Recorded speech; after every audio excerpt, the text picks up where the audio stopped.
and there are another two also published professors from outside, is Professor Clinton and Professor Wubicha. Okay, they will give some the talk, give the speech and give the public talkings from in their own expertise. And the last but not the least, I would like to take this opportunity to welcome Your Excellency Rector and Kanadi and your colleagues to Thailand at some of your right times. And I also welcome all of you to joining this morning's webinar. Thank you very much.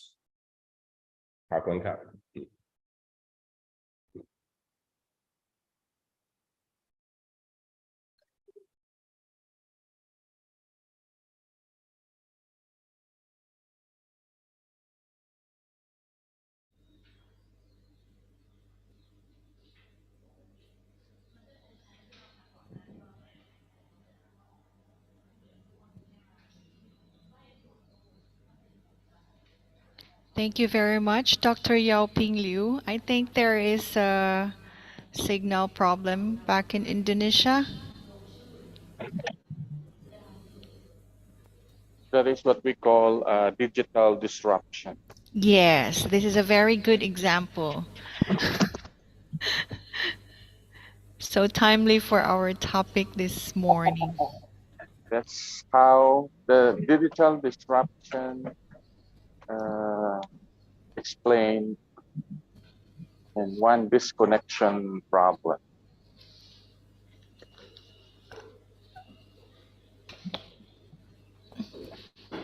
Where is our host now? Dr. Yusuf, are you there?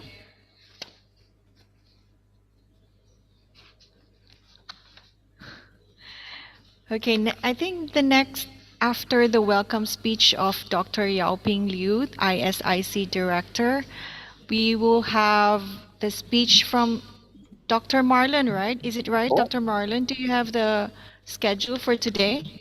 I am the first. I think so.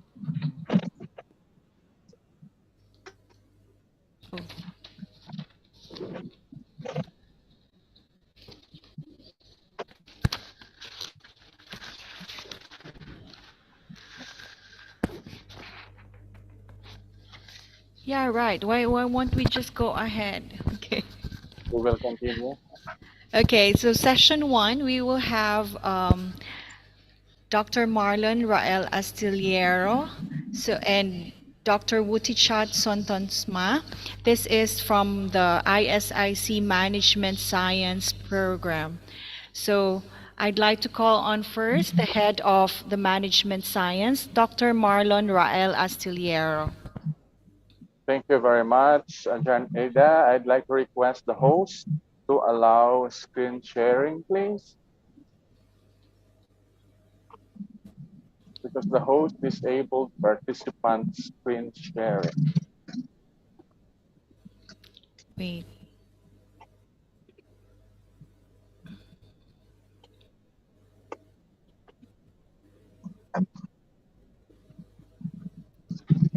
Where is UNARS? Anybody from UNARS here? Yes, they're back. We lost our internet connection. Now we are back. We're doing our own show here. Sorry. The show must go on. We took over. Okay. Okay, can we continue? Yes, please. Okay. Ladies and gentlemen, I would like to say I'm sorry for the inconvenience. So let's start again. Ladies and gentlemen, after this, we will have the presentation given by our guest speakers. The speakers are in the first session are Dr. Arthur McNeil and Dr. Marlon Rael Astillero. That will be moderated by Ms. Ardia Yudhistira Nangga. Dr. Wutichat. Dr. Marlon and Wutichat. Dr. Marlon and Dr. Wutichat first. Well, I'm sorry. So the first session For the guest speakers in the first session are Dr. Marlon Rel Astitelero and Dr. Potichan Sun Tansmai. So this session will be moderated by Miss Ardia Yudhistira Nanggala SEM Akun. And please allow me to read her curriculum vitae. She is gained her first and second degree from Universitas Jember majoring in financial, and her research area are the financial accounting and public sector accounting. Now she is working as the lecturer in Faculty of Economics and Business in UNARS. So to shorten the time, please welcome Miss Ardia Yudhistira Nanggala SAM MCUM, the moderator of today's webinar. So for her, the time is yours. Narasi Mas Ubur. Wujudkan cita-citamu bersama kami. Okay, Menempuh pendidikan thank you to the M.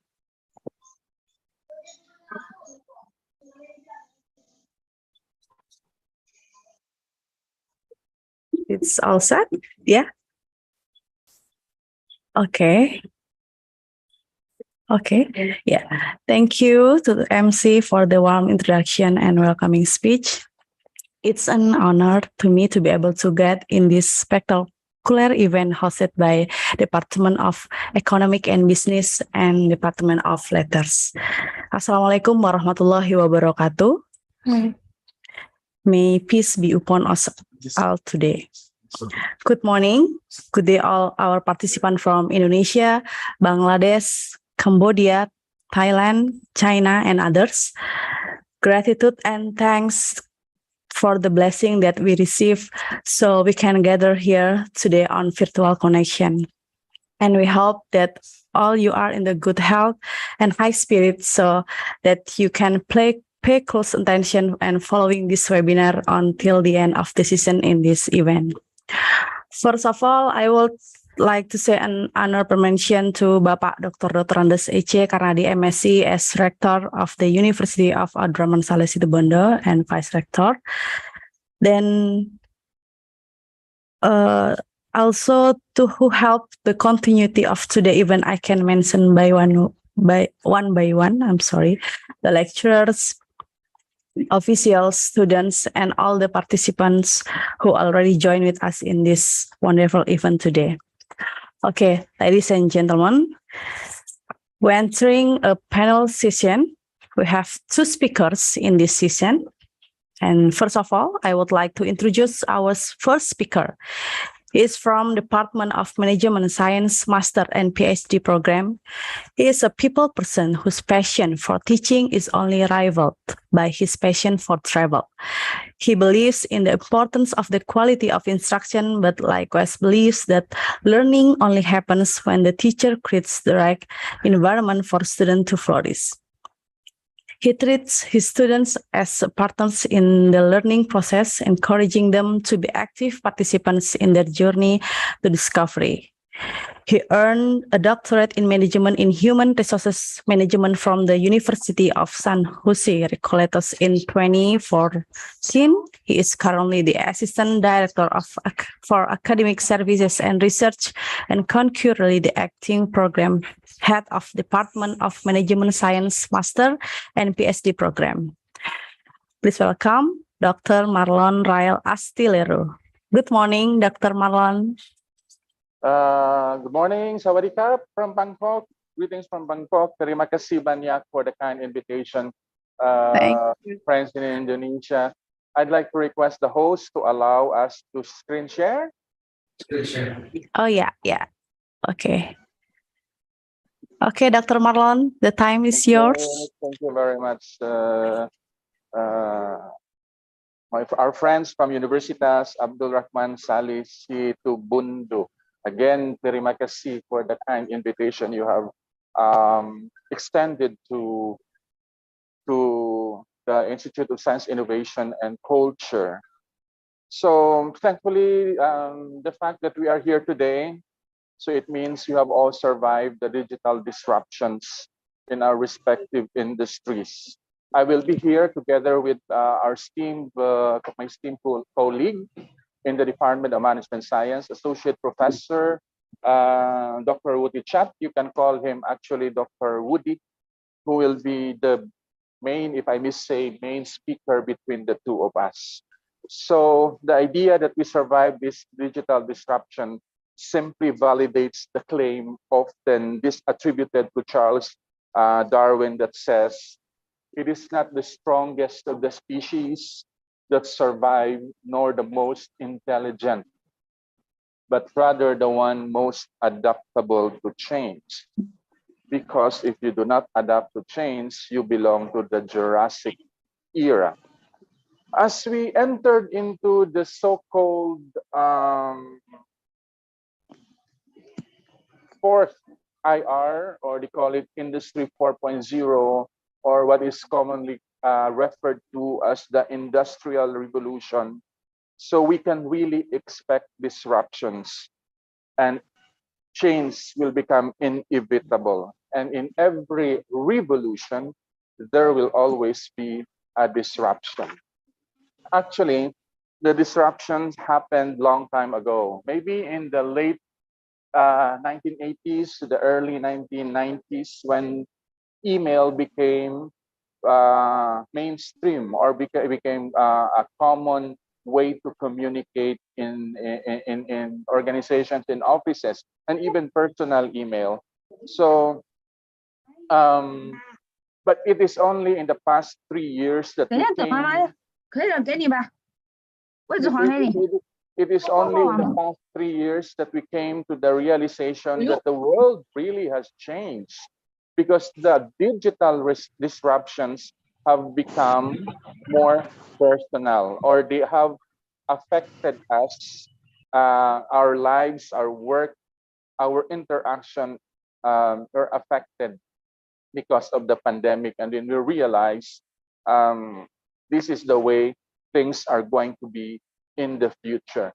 To just give you some example of the digital disruptions and its effect on companies, let's just say all of us are very much familiar with Netflix.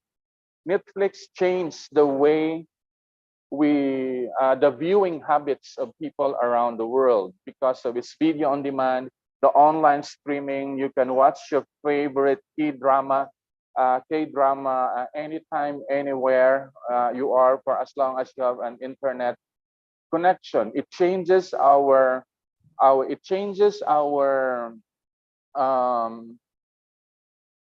viewing habits, but it also affects Disney. Disney is struggling because more people are now shifting to Netflix instead of going to the usual movie houses. Another thing that affects businesses is the smartphones.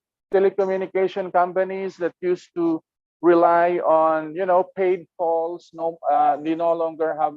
they can no longer earn money because smartphones allows us to call our loved ones online using internet, using instant messenger or messaging apps without paying, except for internet connection. The downside with smartphones is the only smart are the phones, but the people are not so very smart, remain not so very smart.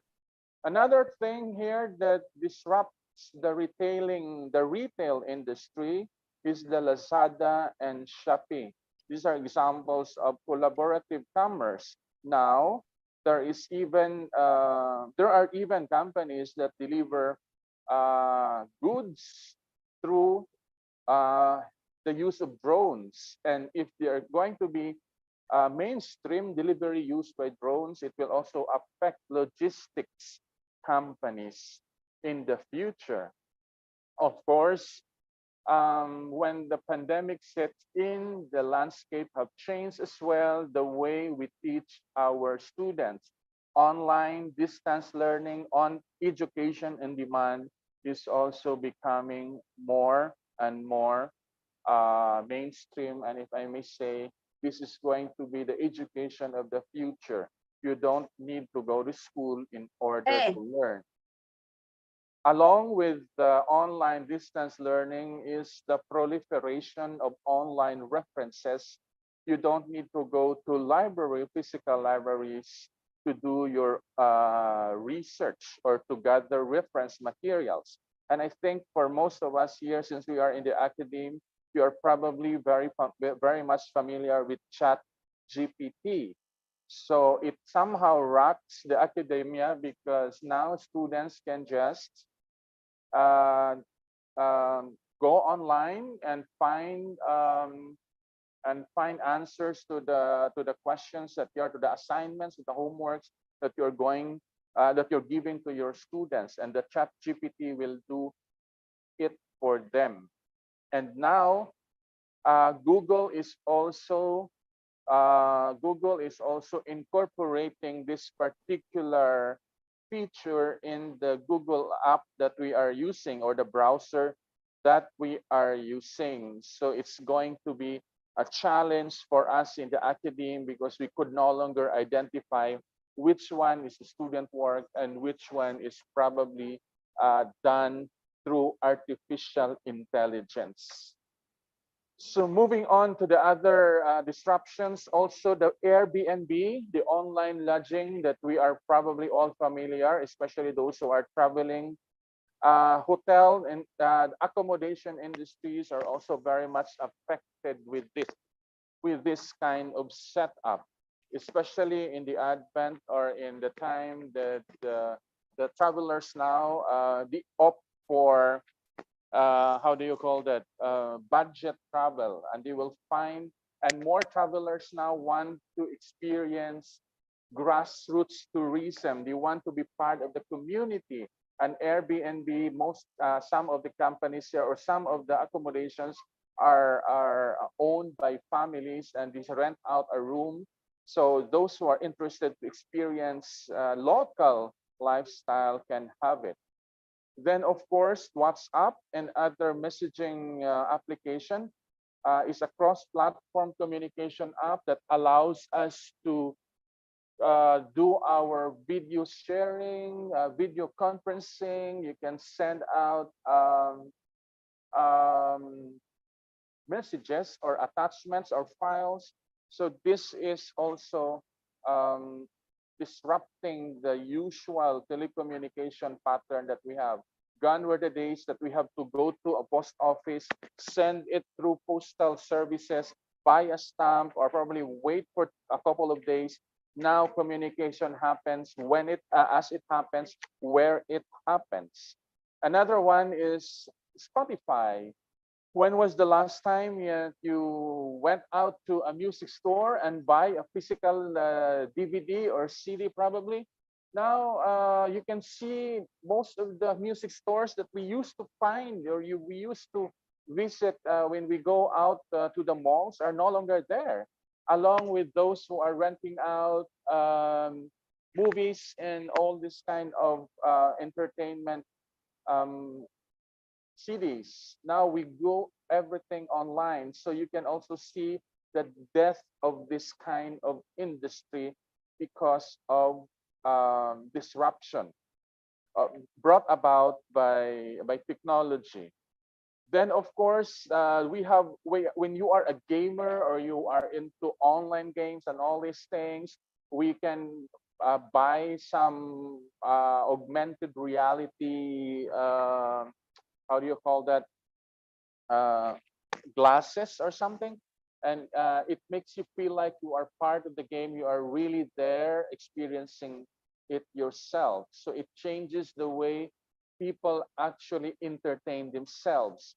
Then you heard about the IoT, or the Internet of Things.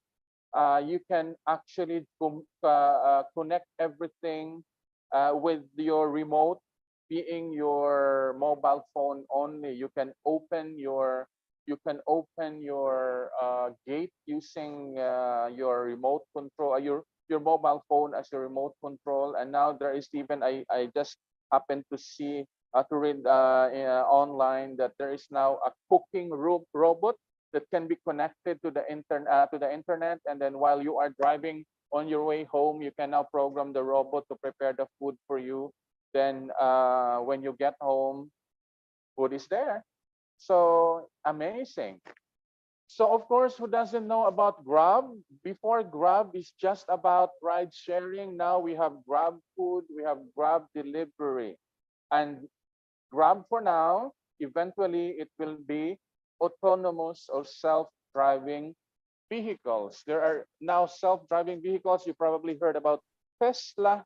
So you don't need to hire a driver, or you can sleep while you are being transported to wherever you want to go.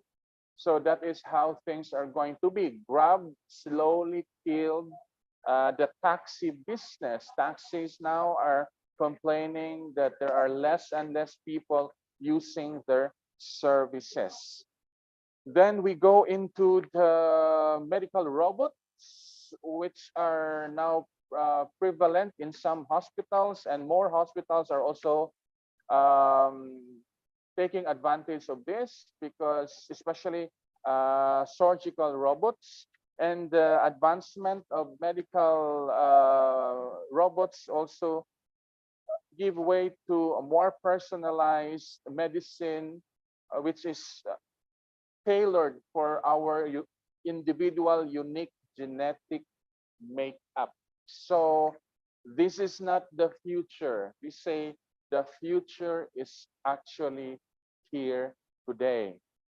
So just like in everything, there are advantages and disadvantages of these digital disruptions. In order for you to be able to survive all these things, new industries are coming up, new businesses are coming up. So if you are currently doing business, you need to come up with better products. This said, it is not a matter of who did it first. It will always be a matter of who will do it best or who did it best. So through digitization, we can now access new markets. The market now is the world now is our market.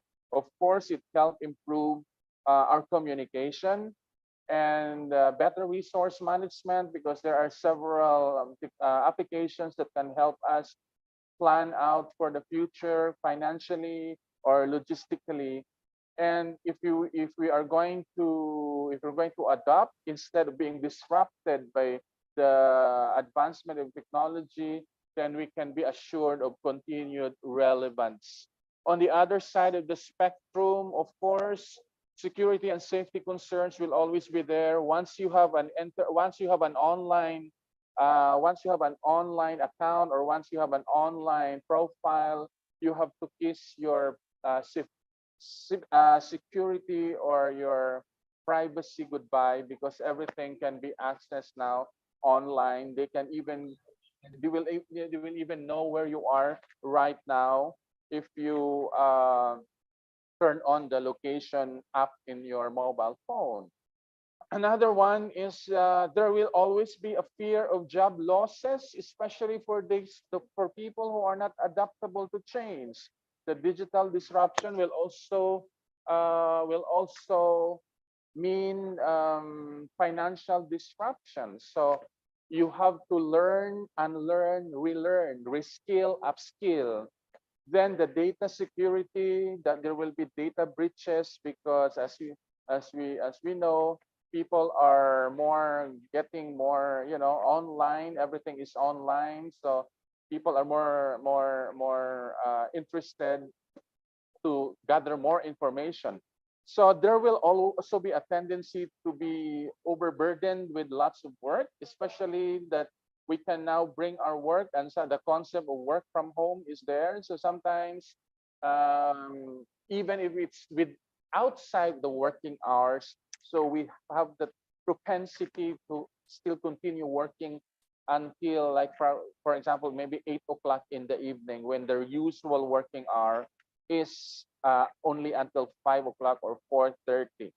Then one of the things here that I really don't like, if I may say, is the social alienation or disconnect, because if you are doing online, so there's no way for you to be able to interact in person.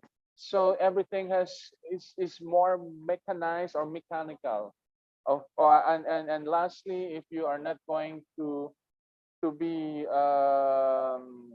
adaptable, so obviously there will be no more job security. But for me personally, In the era of industrial revolution, I can say, or I will say, that it's no longer about lifetime employment, but lifetime employability. So to go further into our discussion about digital disruption, I would like to introduce to you, it is really my honor to introduce to you my colleague in the Department of Management Science of the International Institute of Science, Innovation, and Culture. Dr. Wutichat, we call him here in Bangkok for short as Dr. Woody. Dr. Woody is a distinguished lecturer of the Department of Management Science. He got his bachelor's degree from the very famous Chulalongkorn University, bachelor's in applied statistics. He took his master's in marketing also from Chulalongkorn University. He got another master's degree in mass communications and communication research from Thammasat University. And that is not enough. If you have problem finishing just one master's degree, then Dr. Wutichat has a third master's degree again in marketing from the University of Mississippi in the United States. He took his doctorate in business administration with concentration in marketing and international business from the Nova Southeastern University in Fort Lauderdale in Florida, United States of America. He was once a visiting professor of marketing and management at Hankook University of Foreign Studies in South Korea. And prior to joining the Department of Management Science of the Institute of Science, Innovation, and Culture, he was an associate professor of marketing from Borapa University in Chonburi, Thailand. So again, ladies and gentlemen, terima kasih Indonesia, ladies and gentlemen. I'd like to turn over the floor to my esteemed colleague in the Department of Management Science, Dr. Woody. Sir, good morning. Thank you very much, Dr. Malon. Assalamu alaikum. Okay, and salam everyone. Okay, let's go back to the moderator. Would you like to say something, please? For the great introduction, and then I'm sorry that I didn't remind you how long you have to use the time due to limited time here we have. Dr. Putih. Yeah, Dr. Wutichat, you have 20 minutes to presentation. Is it enough? Then next we will We'll have Q&A. Q&A and answer, yeah. Okay, great. Okay, thank you, Doctor. Please, time is yours. Yeah, thank you very much, moderator, and thank you again, Dr. Maron, for give the information. Actually, I'm not a good person like that. You are much better, actually, and I'm very pleased that before that, I just like to say thank you to the Dean of the Universitas, Abdurachman, Saleh, Situbondo, and Director. Yeah, something like that. I'm sorry to No, it's okay. correct thing. Okay. Okay. And the director of ISIC and everyone here, we are almost 200 people here. That's a great opportunity to have to share some thought and some knowledge together today. And we have the audience from Indonesia, from China, and as well as from Thailand as well. So we have mixed culture today.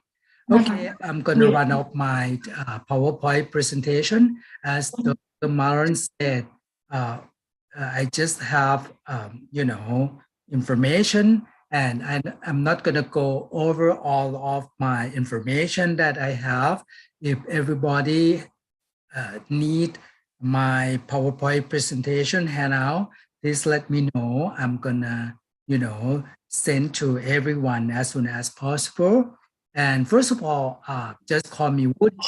Right now, I work for SIC Department of Management Science. I'm UTK, Thailand. I'm sorry, Okay. Sir Woody. Can you please enlarge your screen? Okay, how can I do so? I did, but Yes. okay, great. Okay, great. Okay. Yeah, I'm going ahead to my topics today. As Dr. Marlon said, from the Darwin, have you heard me clearly? Yes, sir. Loud and Okay, clear. perfect.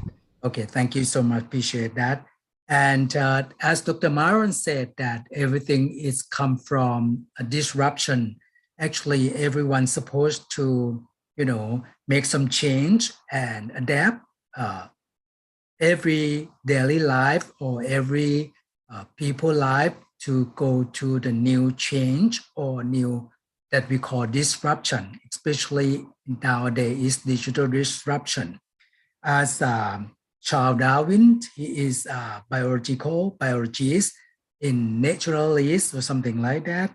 And he said that everyone's supposed to change and depend on the circumstance or situation. And actually, I'm going to propose my agenda in three topics. The first one is overall ISIC concept. I'm not going to talking about institutes of science, innovation, and culture, but I'm going to talk in different way about ISIC concept in different perspective. And the second one is digital disruption drive adaptive strategy, marketing, competition, or competitiveness and opportunity. Some of this topic, Dr. Moran kindly present already. I'm gonna, skip it up a little bit. And last but not least, I'm gonna present you my research case that related of the collaborative innovation culture through language communication. In my opinions, as the outside of language area, I think language is the key factor that integrate between communication and culture. And then when we learn a language, we have to understand how can we communicate and what about communication process that we're going to meet receiver, demand or need or make them satisfaction, so on and so forth. And then we need to understand the cross culture, the culture of receiver and environment of the culture. So this is what we're gonna talking about this topic at the end. Okay, let me talk about the ISIC concept. First of all, I just propose the idea of my opinion or my knowledge, and I need some share of thought from all of you. If you like to discuss and agree about this thing, please feel free to do so. Maybe you can let me know via the email, let me know via the chat, or any kind of your opinion or like this. Anyhow, so I just like to basically share the idea that the first I is stand for innovation. So under digital disruption, no matter what career we are, no matter where we are and whatsoever. So we need different perspective that we call innovation. So innovation make us different. And the next one that we come up today is strategy. Actually, we focus on adaptive strategy from now on. And the thing that adoptive or adoption strategy still basically a need or fundamentally requirement before we move to adaptive strategy. And then I'm gonna give a little bit gimmick or information ideas about the future strategy that come up with agility's strategy. And I'm not gonna move on for agility, but I'm gonna stop at adaptive strategy today. And the next one, I stand for integration. from now on. I think that we already have integration. We already have work hand on hand together between Indonesia and Thailand, and as well as China as well. Integrate our knowledge and our strategy all together with cultural collaboration, as I mentioned earlier. So we're going to talking about innovation, the first one. Okay, as I know, I'm going to define the definition of innovation as the practical application of creative ideas in terms of products, as Dr. Maran said about mobile phone. Sometimes we call a smartphone, sometimes we call handphone. It's up to you what we call. That one is kind of the innovation in terms of the products, not just only good or touchable thing, but it's about things that untouchable like services as well. As Dr. Marlon says, Grab food service or logistic and supply delivery service, and also Spotify and Netflix, it's all service innovation as well. Not only products, but also processes like, the delivery process or logistic or transportation that called process innovation. But not only, well-known and famous, so we can decide a process in our organization or our own enterprise, especially in the university or educational institutes as well, to fast track process for the student, for the lecturer, for the administrator, for everyone to access our information through electronic library, so on and so forth. That thing is called process innovation. And last but not least, what we call management in terms of business model innovation. So we come up with business model in different way. Actually, in the language, we can propose the bilingual language teaching or learning or lifelong learning in different age groups, such as elderly, such as Generation Z, Y, or generations whatsoever. So we can do business model. As I suggest that we can do something that sustainable development model with BCG in terms of the circular economy, something like that. I'm going to move a little quick about S. The next one is strategy. So we propose adoptive, as I said, try to absorb in the day-to-day realities of innovation that we already done in the past, that's like 10 years or 1 decade ago, before pandemic and before digital disruption. We always adopt this strategy. In terms of business and management, we always use adoptives at the beginning of the process for innovative development and research development. But now we're not ready. We finished for this stuff that Dr. Moran said. I love that. Bye-bye for adoptive. But we still need the basic requirement of adoptive if we just beginning of the stage of the innovation development. But now we are in the middle-ish or middle of the strategy that we call adaptive that we coming in this session.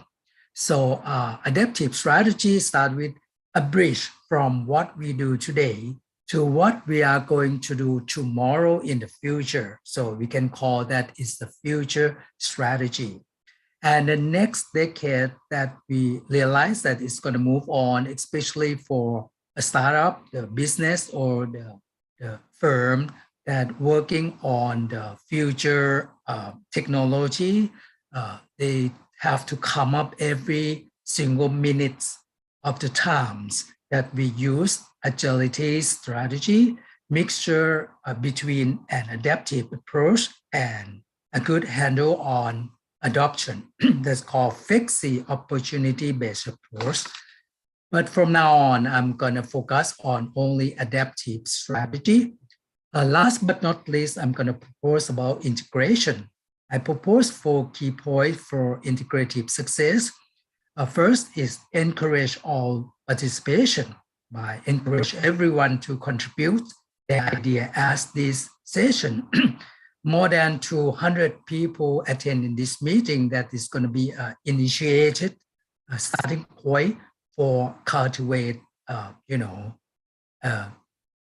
adaptive strategy for surviving in digital disruption in languages area.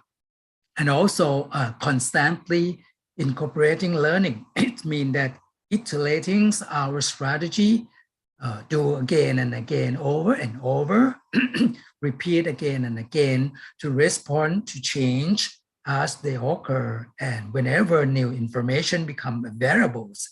So adaptive strategy need to do constantly, and also cultivate a culture of experimentation. So experimentation, in terms of my opinion here, it's not about scientific experimentation only, but also in field or fieldwork experimentation, the social science and humanity work, especially language work. We have to be smarter, more efficient processes, foster an atmosphere for freedom that can result in innovation, idea, and of course, solution. And last but not least, for integration is smart now, begin and start and gear up now. Okay, so we're going to start for ISIC concept to the next topic. The last but not least, I would say, is culture collaboration. Sorry. Three key factors for that is leadership, trust, and spirit of teamwork, as we done for today. So we're going to move on for the second topic that Professor Dr. Maron already said and Director already said about this digital disruption, drive adaptive strategy in terms of marketing, competitiveness, and opportunity. I'm going to run very quick for that. As we know, as Dr. Maron said, digital disruption has created an offer and help us to obtain a new technology as a digital business model and everything's for our new normal life, big data, machine learning, IoT, and bring our own device movement level individually in terms of the society and also, of course, in global level as well. So digital disruptions make us a triad for digital innovation, such as Internet of Things, artificial intelligence, as Dr. Maron said, ChatGPT is one of artificial intelligence on cloud, so on and so forth. Leadership in digital strategy can occur at individual, organization, industry, and social level, as we said. So this is a diagram that shows the relationship of this ISIC concept with sustainable business goal with adaptive strategy. So the result or the goal of this ISIC concept and adaptive strategy going to go to leadership. We're going to have inclusive leadership. We're going to have flexibility, digital tool, users, and also we're going to have learning organization as we did now. So a perspective of sustainability is come from digital disruption, like as Netflix, Amazon, and everything like Spotify, like WeChat, and and also we have flying taxi and drone taxi as mentioned before. So that's advanced technology as innovation technology and innovation development. And the next process of adaptive is going to go to strategic abilities. This one is the abilities of organization to see chip inside the business as well as externally in business environment in which they operate. And how can we do? We have to identify the potential threat and mitigating and preventing them from materialize in the first place. So this is the next step of our strategy. So I'm going to move on for the last but not least of my presentation. So I think I have 5 minutes left, maybe. So I'm going to move very quick for my research. I did this research, and before I did the research, I have to clarify the research gap that this topic or the debate of adaptive strategy under digital disruption need more research. Actually, we work on hand in hand together in this project. So between both university and both institute, that we need more research to do in this topic. And also the research can get at less uncertainty. Actually, we face less certainty. So we need more research to come up with the solution to give us less risk, okay? And then we have to define altogether the gap of the research in this strategy and this situation.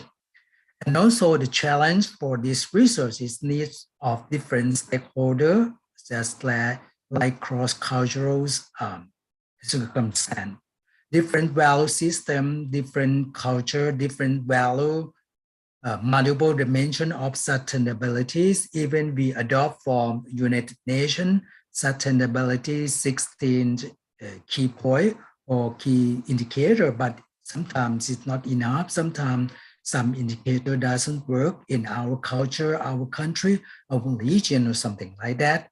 So I just propose the collaboration between us, like 6 strategy, like capacity building, sustainable management, high quality process, marketing and commercialization, national, international promotion, more and better interest issue, and also last but not least is strategic alliance.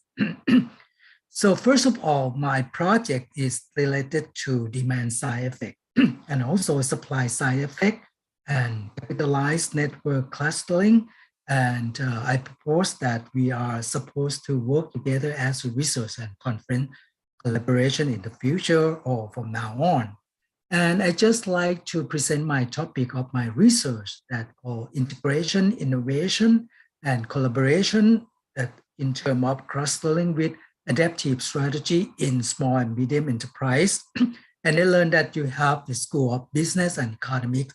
I think we can work together with the Department of the Management side under ISIC Institute of Science, Innovation, and Culture to study potential of entrepreneurial innovation, integration, and collaboration between 2 countries or more than that, even maybe including China and Asian country as well. And also to study potential of stakeholder. Stakeholder is more important for innovation promotion. And also last thing, to study the potential of enterprise collaboration management that's come between stakeholder and entrepreneur. I propose the finding, because it's not the session of the research, so I just propose my finding.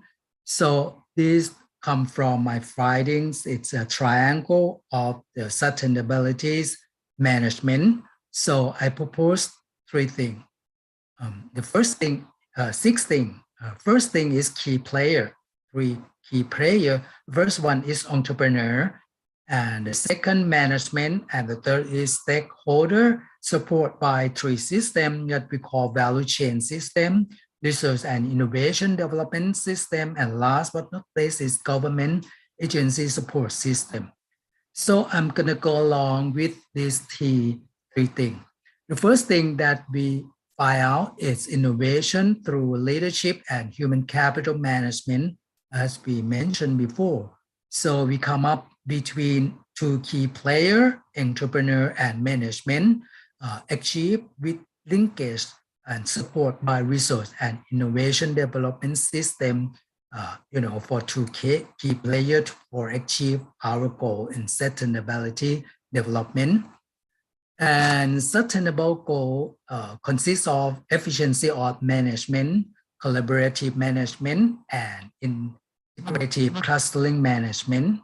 So for two key player between entrepreneur and management, so we're gonna come up with our goal in effective form management. And for the next step of two key player, entrepreneur and stakeholder linkage with the value chain system to deliver, build, develop, and deliver value added to consumer or each others for enterprise itself and stakeholder itself. So this one is come up with the goal is efficiency of collaborative management. Last but not least, I propose come between two things or two player, management and stakeholder. They act together to achieve the goal, in terms of efficiency of integrative clustering management or collaborative management. So in working of the result in terms of the finding of the sustainability, collaboration, integration of innovation. So we just turn to the area of communication as we mentioned earlier. So we, in terms of languages, I think that languages is a combination of communication and culture. So not even when in the morning time like this or the night time, you can see, our world communicate everything, from different area or different region of the world. So, sorry. The next decade of entrepreneur is going to go with innovation. So I'm going to give you the last three F word, fail. We have to aware of and, accept and recognize that everything that we did, especially innovation, doing some research or so on and so forth, is going to come up with fail. So after we fail, we have to get up and wake up and start over and move forward. Move forward very fast or more quickly than the competitor. So it's going to get more innovation to achieve our goal in the future. In conclusion, I think this topic is very useful and benefit to everyone, not only us. So if we can work together hand in hand as a partner, strongly collaboration, so it's going to make us get the great innovation by using collaboration strategy that we call adaptive strategy, and can integrate our resources all together, and also can come up with the culture collaboration.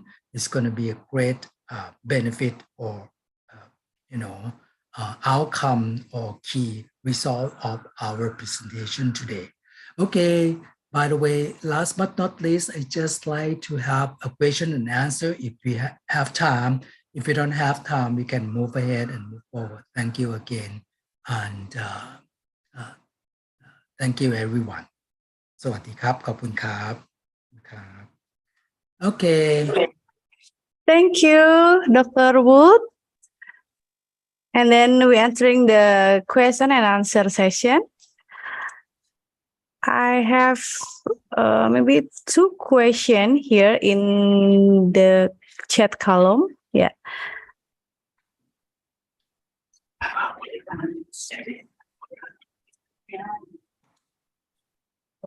Yeah. Okay.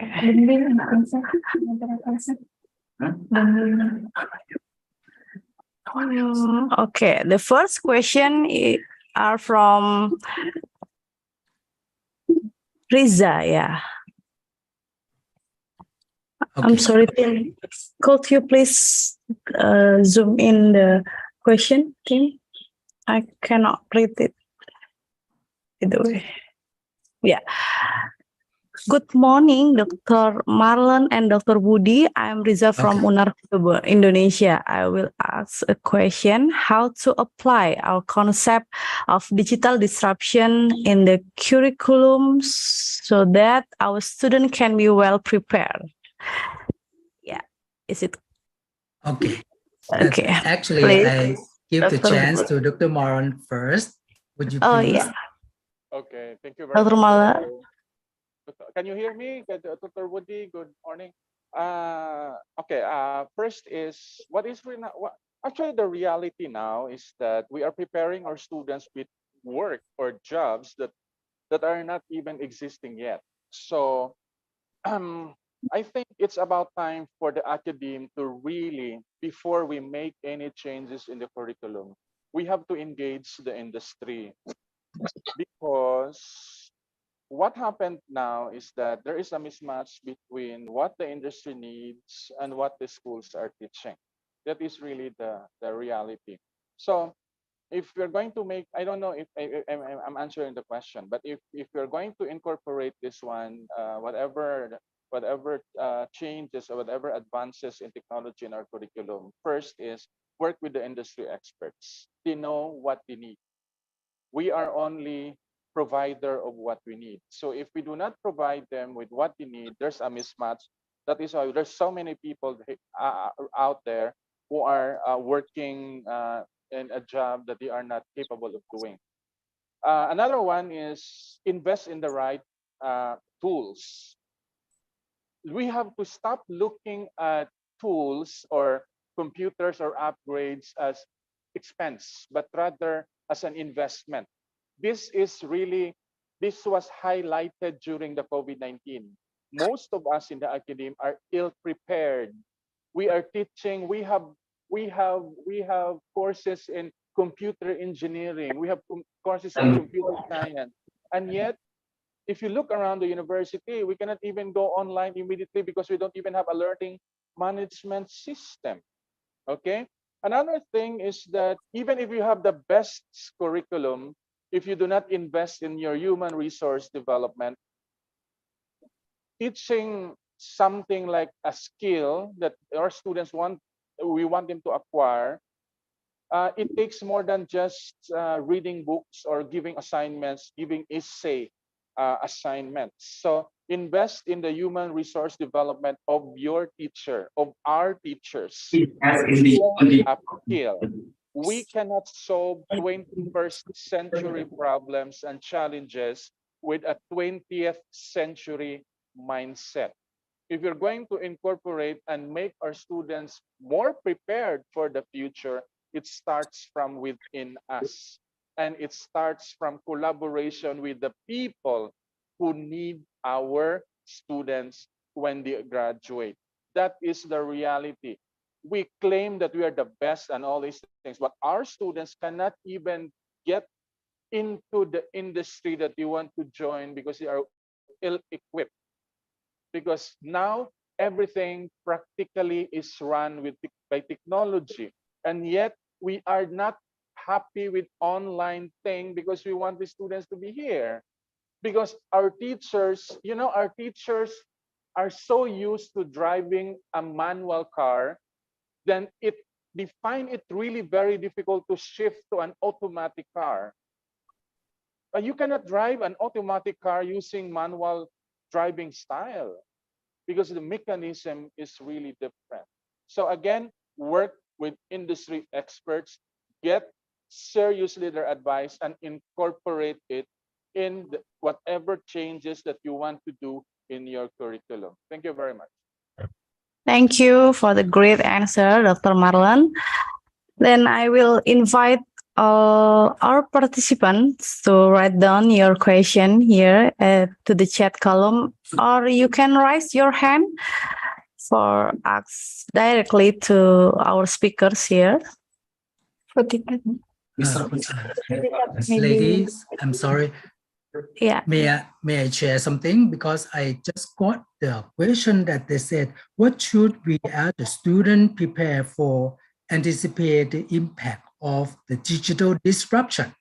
Okay, actually with Dr. Maron that he said that be active and collaboration and be aware of the need of or the demand of the supply and demand, something like that.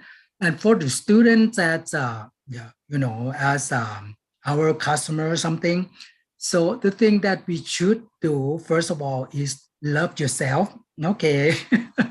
Because this month is Valentine Day, Valentine month is coming. So first of all, love yourself. When you learn to love yourself first, and then we love to other people. When we love of ourselves and we love other people, so we're gonna encourage ourselves to do something much better in the momentum of change of this, so we can move on, starting from love ourselves and love technology. Do not avoid any technology, adopt and adapt that in our daily lives. It's going to be much better. I give you some example a little bit. I work in Korea about 5 to 6 years ago. The student from Korea, they have some information and they can be on their handphone, stuff like that.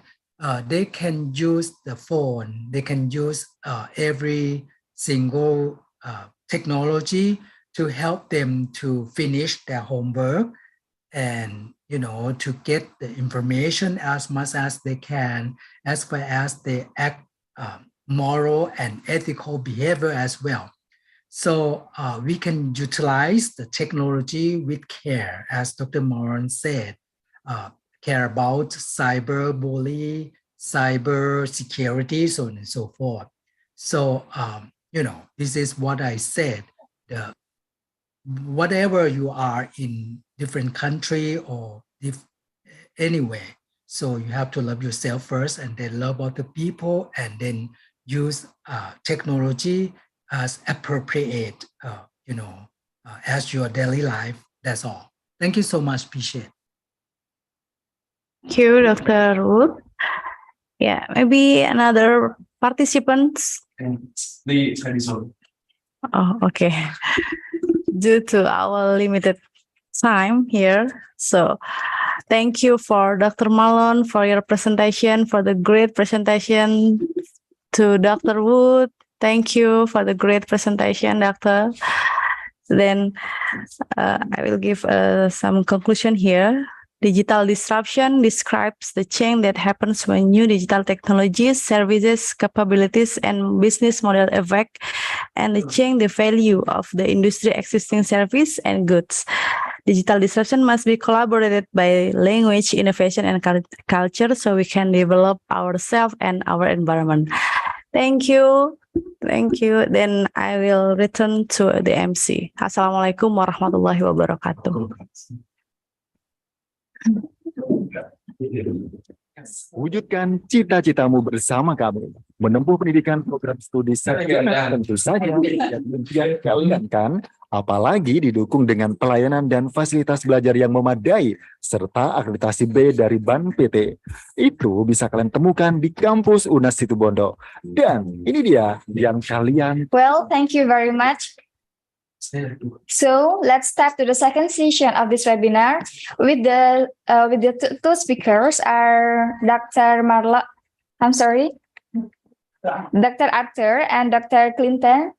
That will be moderated by Ahmad Yusuf Firdaus, who is graduated from Universitas Negeri Surabaya and Universitas 11 Maret Surakarta.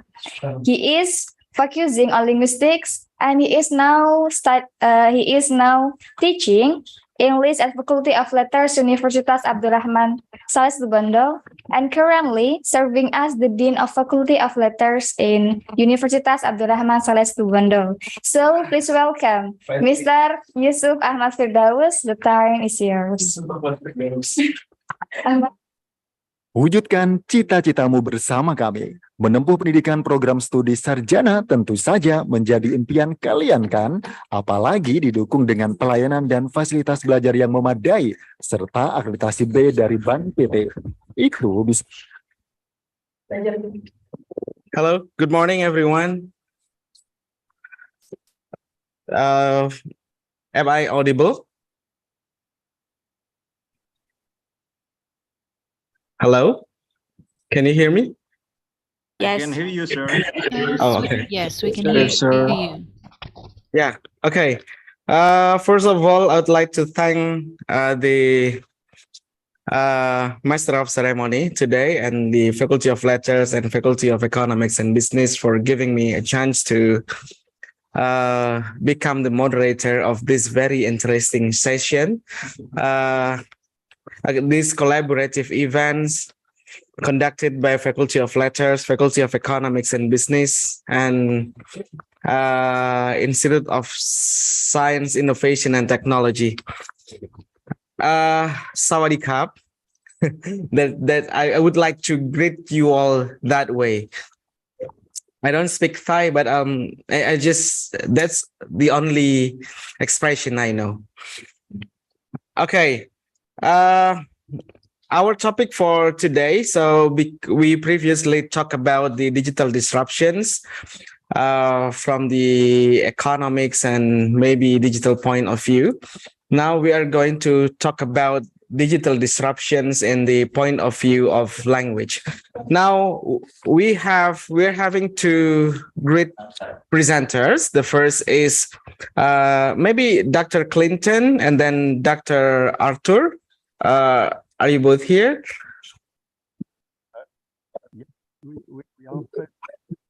Hello, Dr. Clinton and Dr. Arthur.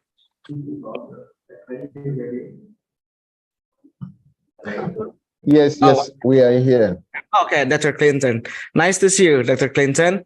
Okay, what I got, the points that I got from the previous sessions is that we need to prepare the students to work in the fields which are not existing now, and then we need to invest in human resources. I think it has been very clear that we have to be ready. We have to be ready for the digital disruption, for the impacts of the digital disruption. Now we are going to, guys and all audience, now we are going to listen how we listen to Mr. Clinton's presentation about how we can face the digital disruption from the point of view of language. Maybe it's about how language plays its roles in managing the digital disruption. Okay, Dr. Clinton, would you like to go first? First of all, thank you. For language, is Professor Arthur who will be taking you on language. So therefore, I will have to give Professor Arthur a chance to present on language. I will be coming in from the perspective of education, teaching, and learning. Thank you. Is Dr. Arthur ready? Yes, I think so. Can you? Okay, so Dr. Arthur will go first. Okay. I will share my screen. Okay. Dr. Arthur, are you here? Oh, yeah, sure. Can you? Oh. Okay. Maybe I need to read your CV first, and then you'll have the presentation after. Okay. Dr. Arthur McNeil is a British academic who has taught at universities in UK, Germany, Russia, and Hong Kong. Before moving to Thailand in 2018, he worked for over 20 years at universities in Hong Kong, most recently at the Hong Kong University of Science and Technology, where he was director of the Center for Language Education and Associate Dean of Humanities and Social Science. He was formerly Associate Professor of Education Studies at Hong Kong Baptist University and Head of TESOL at Edinburgh University's Moray House School of Education. His academic interests include vocabulary acquisition, digital language awareness, and medium of instruction. He co-edited working memory in second language acquisition and processing, or multilingual matters, and co-authored the online course, English for Academic Study. He holds a PhD in Applied Linguistics from the University of Wales, Swansea, and an MA in Second Language Learning and Teaching from London's Birkbeck University, and a PGCE from UCL Institute of Education.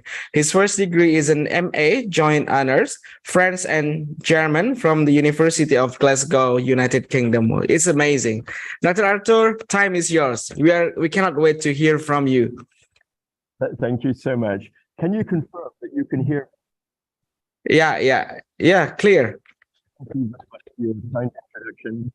And thank you, to your institution, the Universitas Abdurachman, Saleh, Situbondo. Yeah. It's great to be finding out so much about you today. I was also very happy to see quite a number of our present students on the webinar. 50 participants is wonderful. Anyway, I will talk not so long about one aspect. We were thinking of language opportunities that have been created by the disruption, and I'm going to refer to some developments which arose out of corpus linguistics, in particular some software which is going to help with vocabulary development, particularly related to academic writing. We probably know that almost everything in language in the last 20 years has been influenced by developments in language corpora.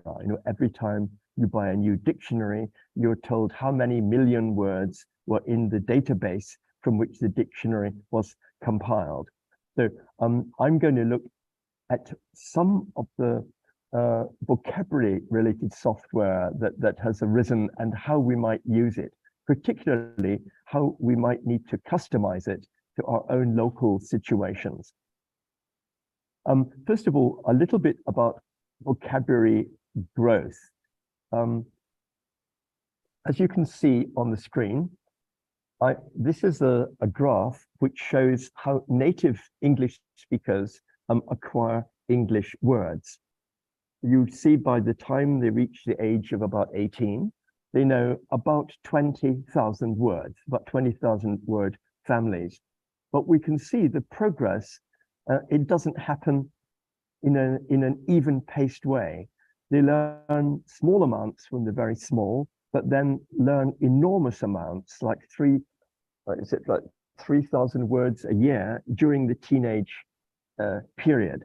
Now, where does this leave the non-natives, the second language learner? I'd like to refer to some research done by one of my former students in Hong Kong, where we tested using the same instrument, the standard test of vocabulary size by Paul Nation, first-year students entering the university, and this was the result. In spite of studying English in schools for 12 years, the poor students, having wasted perhaps much of that time in English classrooms, knew only about 3,000 words. Now, this gap between the second language user and the native speaker is very serious. Often, the two people are sitting side by side in the same classroom. And we can see that the non-native speaker is at a serious disadvantage. Now, we've known for long that limited vocabulary is a serious threat to successful communication. And in spite of many years of formal study, the learners still know too few words. In referring to the literature, we know that 5,000 words is now the recommended target for someone studying through English medium instruction, through EMI. And recently, these estimates are being revised upwards. Some scholars saying 8,000 is what we need. Now, this is a long way from where we are at the moment. And they also point out that top priority needs to be given for academic vocabulary. Unfortunately, some huge changes have happened in that area recently. We'll refer to those in a moment. Just a quick look at 3 popular vocabulary tests. They were all developed originally to help with research. However, because of their accessibility, they've started to be used by language learners on their own, who seem to get a kick out of measuring their vocabulary size. The levels test of the industry standard, some of you might know it. By levels, they test people at the 1,000, 2,000, 3,000, 5,000 word level of word frequency, and separately test academic words. This is from a website. They're freely downloadable. The tests look a bit like this. The principle of a C test, a completion test, you see a gap. The first few letters are there, and the candidate is prompted to complete the word. So, and then by multiplying the sample size, we get a rough idea of how big vocabulary is. A more technically exciting one is possibly the Swansea Lex test on the yes-no principle, which uses signal detection theory to correct for over and under estimates by the test taker. These are all the Swansea software is good for the vocabulary, but this is the yes-no. If you know the word on the screen, you click the smiley face. If you don't know it, you click the unhappy face and you go quickly, and then the software will give you these bar charts would fill up with your vocabulary profile. The disadvantage for many teachers in this one is that the words are handled out of context. Now, the third one, the one I want to look at most today, is called the LFP language frequency profile. It uses frequency of occurrence of words to give learners a profile of text that they write. So a student writes a text, you input it into the system, press a button, and then you get information about how many high frequency words, K1, K2 slightly lower frequency, how many academic words, and how many others. This is the original version. It has been refined, luckily, in many helpful ways. Here's an example. What the student gets is a nice colorful representation of their own draft. And you can see, as I showed you, the blue words are high frequency, so you don't want too many of those. The red words are low frequency, you want to increase that. Yellow is academic, so you might be happy with that. So the learner then gets an opportunity to revise the test, then run it through the system again and see whether the richness of the lexis is improved or not. Now, we know from many studies that when judges are judging the quality of a piece of writing, lexical richness is the main factor which determines their outcome, even when they're not given any specific criteria to assess. Now, how about as a learning tool? Well, the learner gets feedback immediately, which is good. You can redraft, improving the richness, and you get some of the benefits of process writing. In order to grow your vocabulary, two findings jump out of the research. We need repeated exposures. You have to read the word again and again and again so that it is retained in your long-term memory. And you need feedback. Normally, this feedback will be provided by a teacher to make you aware of how well you're doing. So this, to some extent, this software is providing those two needs.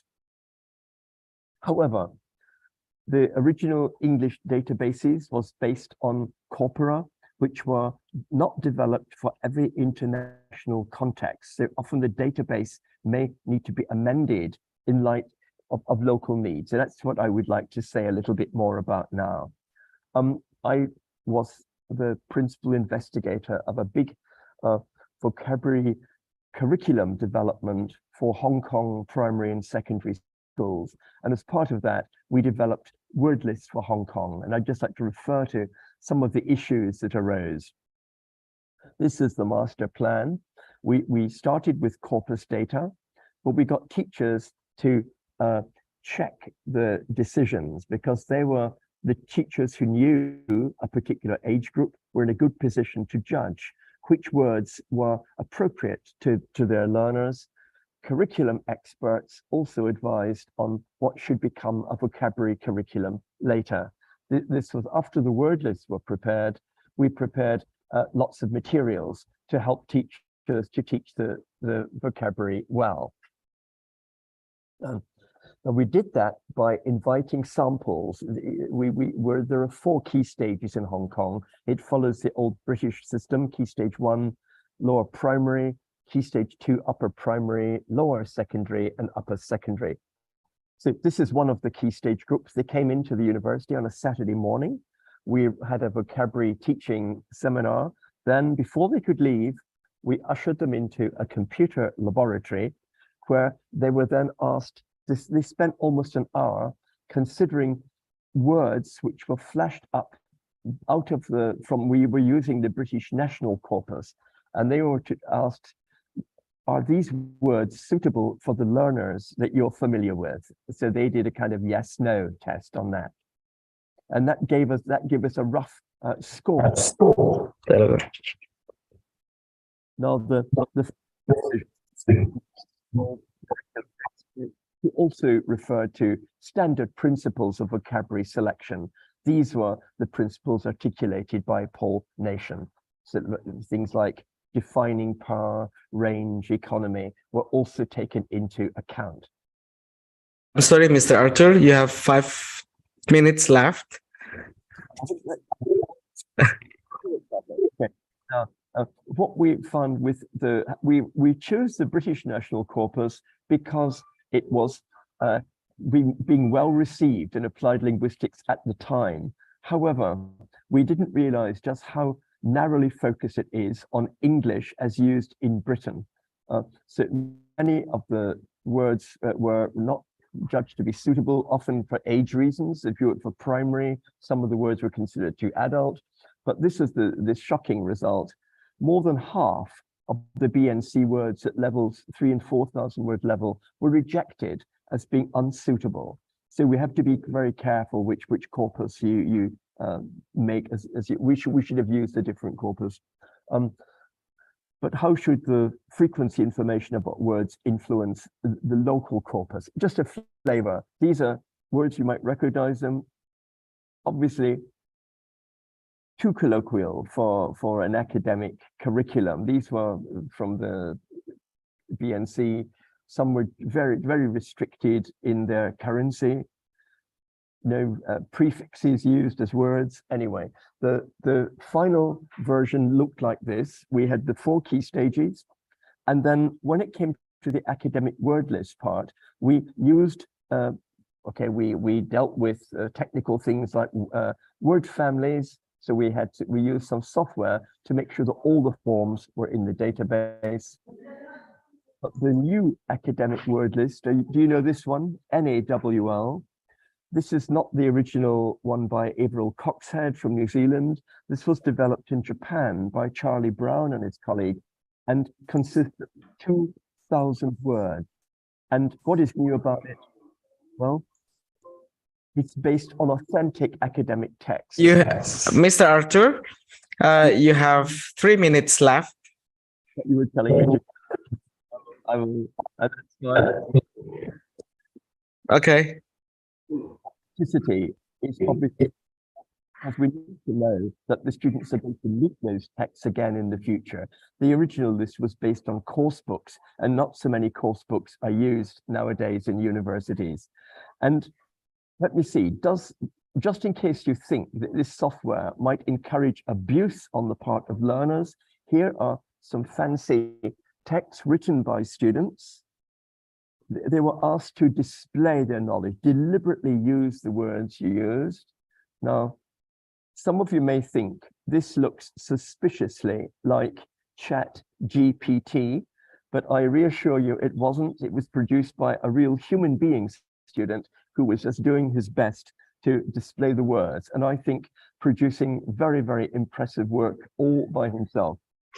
That I will leave it because I know my colleague, Dr. Clinton, has got lots more to say about technology in this field. Thank you. Thank you very much, Dr. Arthur. That's a very nice presentation because you talk specifically on lexical things. It's very interesting. Now we are inviting the 4th speaker, Dr. Clinton. with the topic Traditional College Model in the Era of Digital Disruption, Critical Analysis.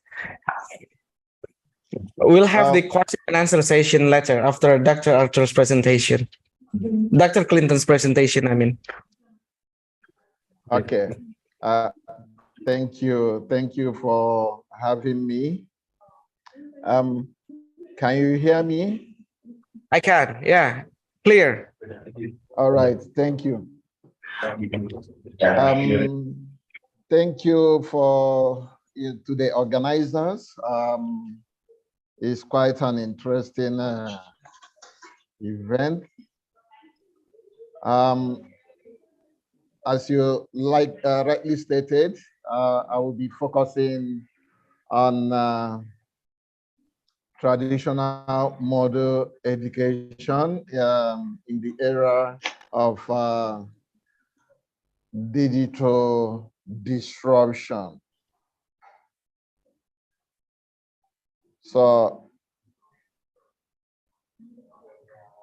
let me stop sharing and reconnect again.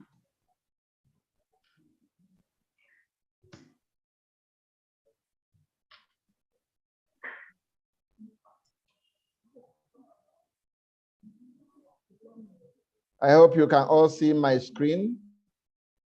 Yeah. All right.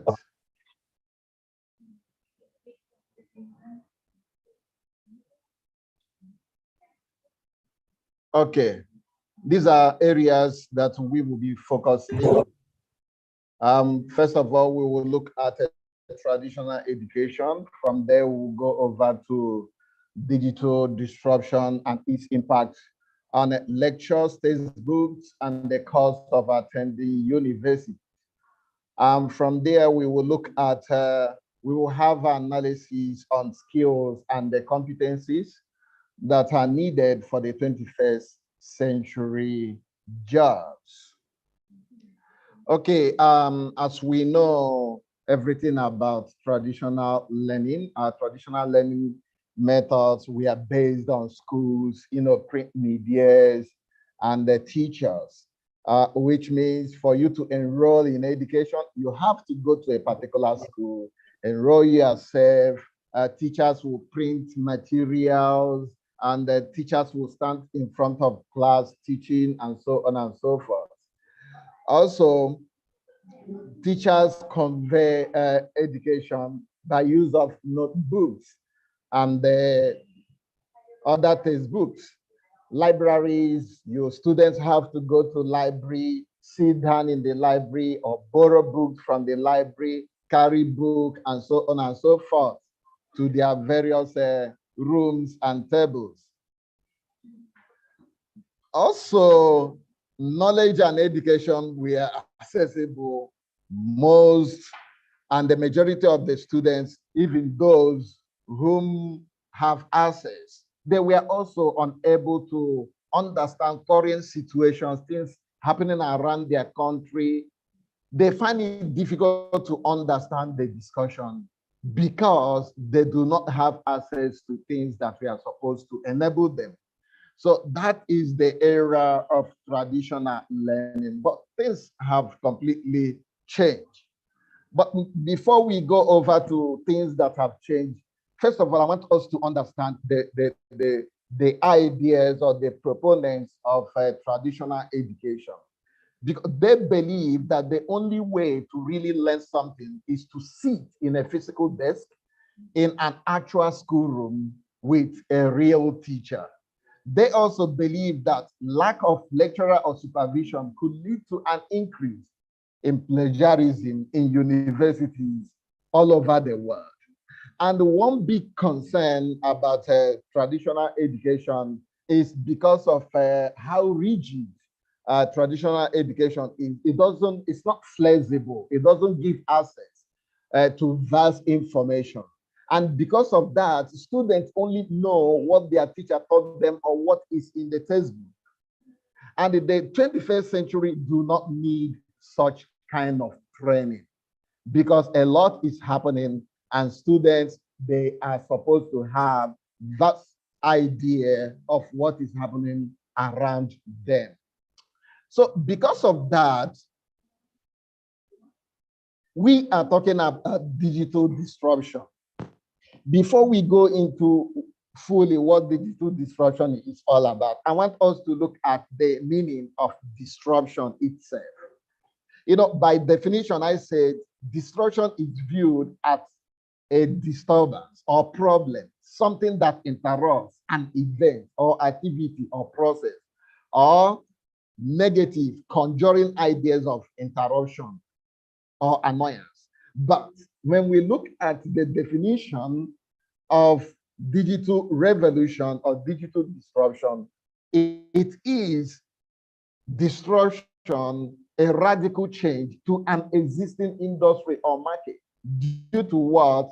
Technological innovation. So that is what we are talking about today. Yes, sir. All right.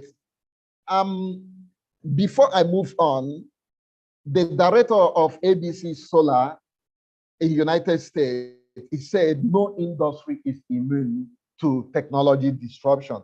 So if no industry is immune to technology disruption, education sector should not be left or not paying considerable attention to it. So that's why we are here today. So in this era of digital disruption, students want to know more about what is happening around them and how and why it is happening. Modern world has moved from an information to a knowledge society. And also all around the world, because of what is happening in technology industry, education is being given highest rank of priority by almost all countries and organizations.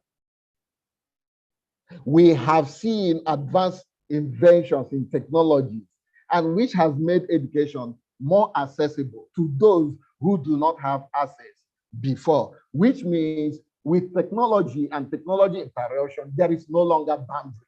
The boundary has been broken.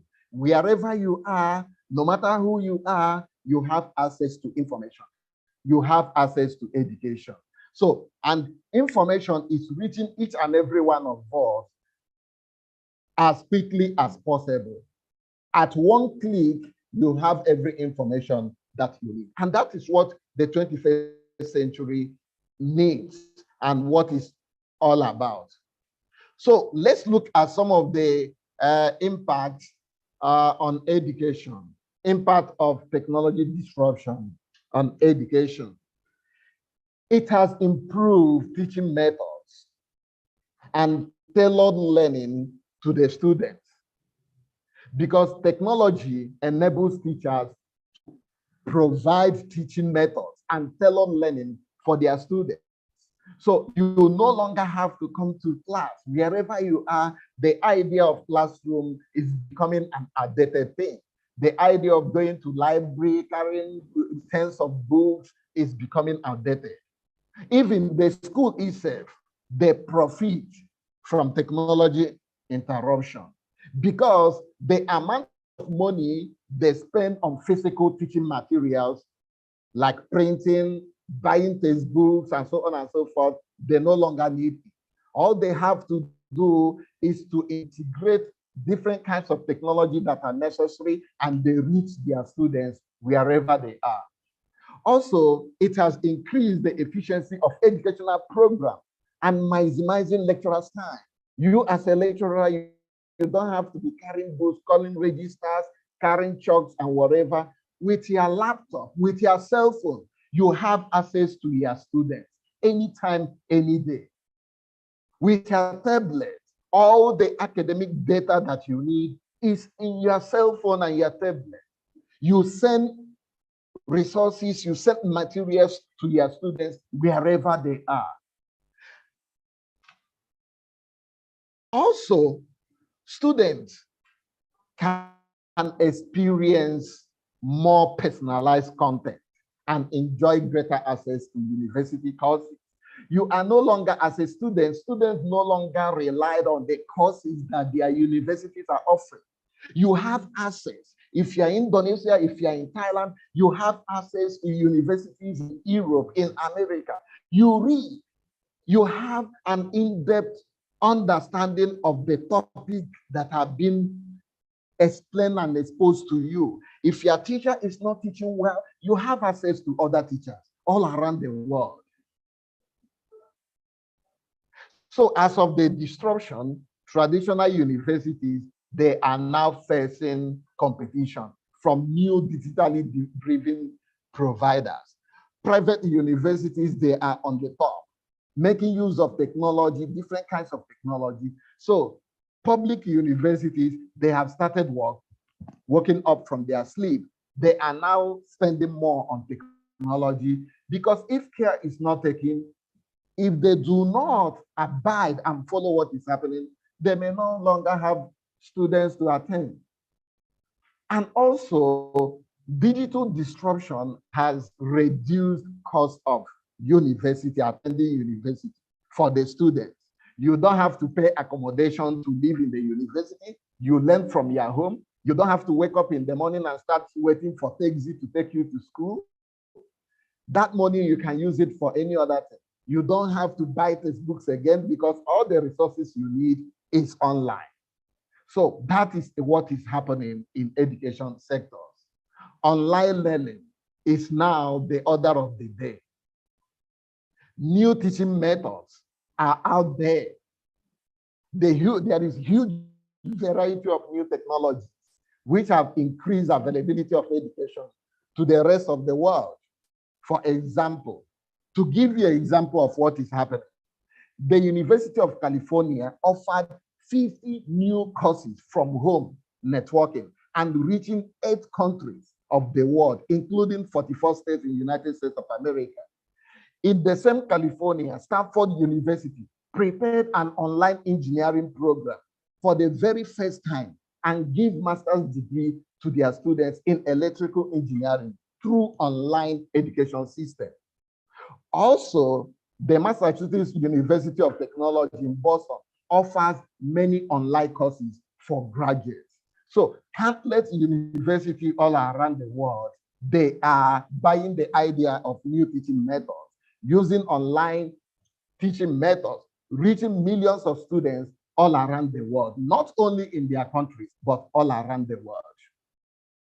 Moving forward, also looking at the changes in instructional formats, we know what we call massive open online courses, which means whether you have data or you do not have data as a student, you have the right to learn. And in Australia, the University of Tasmania, which cared for dementia and is also a research institute, they have succeeded in graduating not less than 50,000 students who benefited from open online courses. They are learning from all over the world. They don't go to the university. They don't spend anything on textbooks or whatever, but they are learning. They pass the exams, they pass the tests. Now, because of time, let's quickly look at the kind of skills and competencies that both students, teachers, lecturers need in this 21st century. Quoting from the International Society for Technology in Education, they pointed out that teachers teaching in 21st century, they are faced with a high demand of preparing learners adequately to live, learn, and work successfully in an increasing complex and information-rich environment which they live. And a research published by Clinton, Govenda, and Nguyen, they argue that to survive in the era of digital disruption, teachers will need what we call content knowledge, pedagogical knowledge, and the technological knowledge. So which means content knowledge is no longer enough for teachers to teach in this 21st century. Even pedagogical knowledge is no longer enough to teach. You need the three. You need to have the content knowledge of your field. You need to know the pedagogical knowledge to deliver the content. and you need to know how to integrate the right technology to teach your subjects. So according to TPAC framework, what we are going to use, these are the 3 key skills both students and learners have to have. Looking at the diagram, this is the diagram that shows up for you as a student and as a teacher, and also informing curriculum developers that this is where concentration should lie in this era of digital disruption. All the teachers and students, they need technological content knowledge. They need pedagogical content knowledge. They also need what? Content knowledge, which means these 3 has to join hands together for anyone to survive in this era of digital disruption.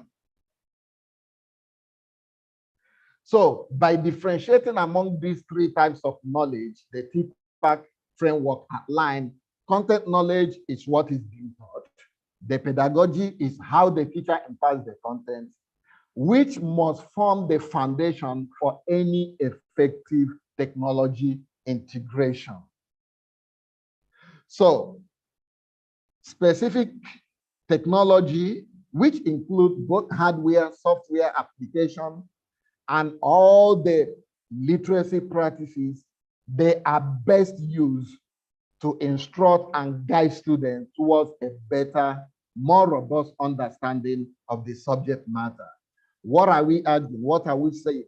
That in this digital era, in this digital disruption, for anybody to survive, both at work and at learning, you need these 3 key skills: content, pedagogy, and technology. Yeah, sorry, Mr. Clinton, sorry to interrupt. You have 6 minutes left. Oh, okay, no problem. What you are seeing there is a research conducted by by Anyanwu and Ingwenya, and we surveyed not less than 400 teachers across Nigerian secondary school. And our finding shows that the teachers, they have the pedagogical knowledge, they have the content knowledge. But if you look at the pedagogical knowledge, which is the TPAC knowledge, they lack TPAC knowledge, which means they do not have the necessary skills to teach in the secondary schools.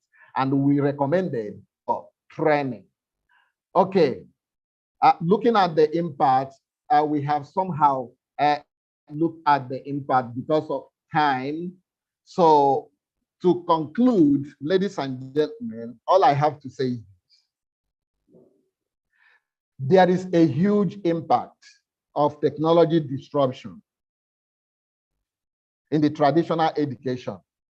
Therefore, education providers, they owe it to themselves, to their students, and other stakeholders in education industry to keep up with this disruption in education.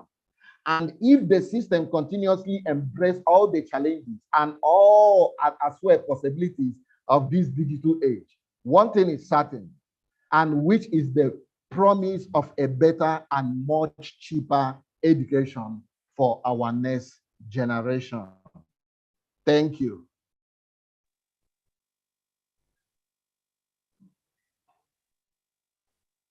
Over to you. Thank you.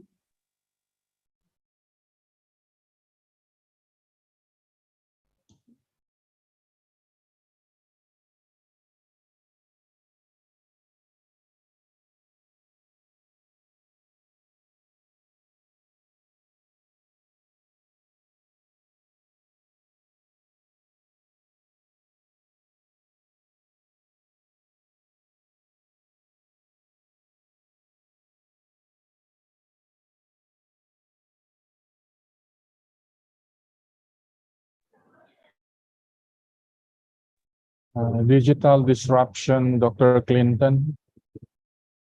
Cannot hear the voice.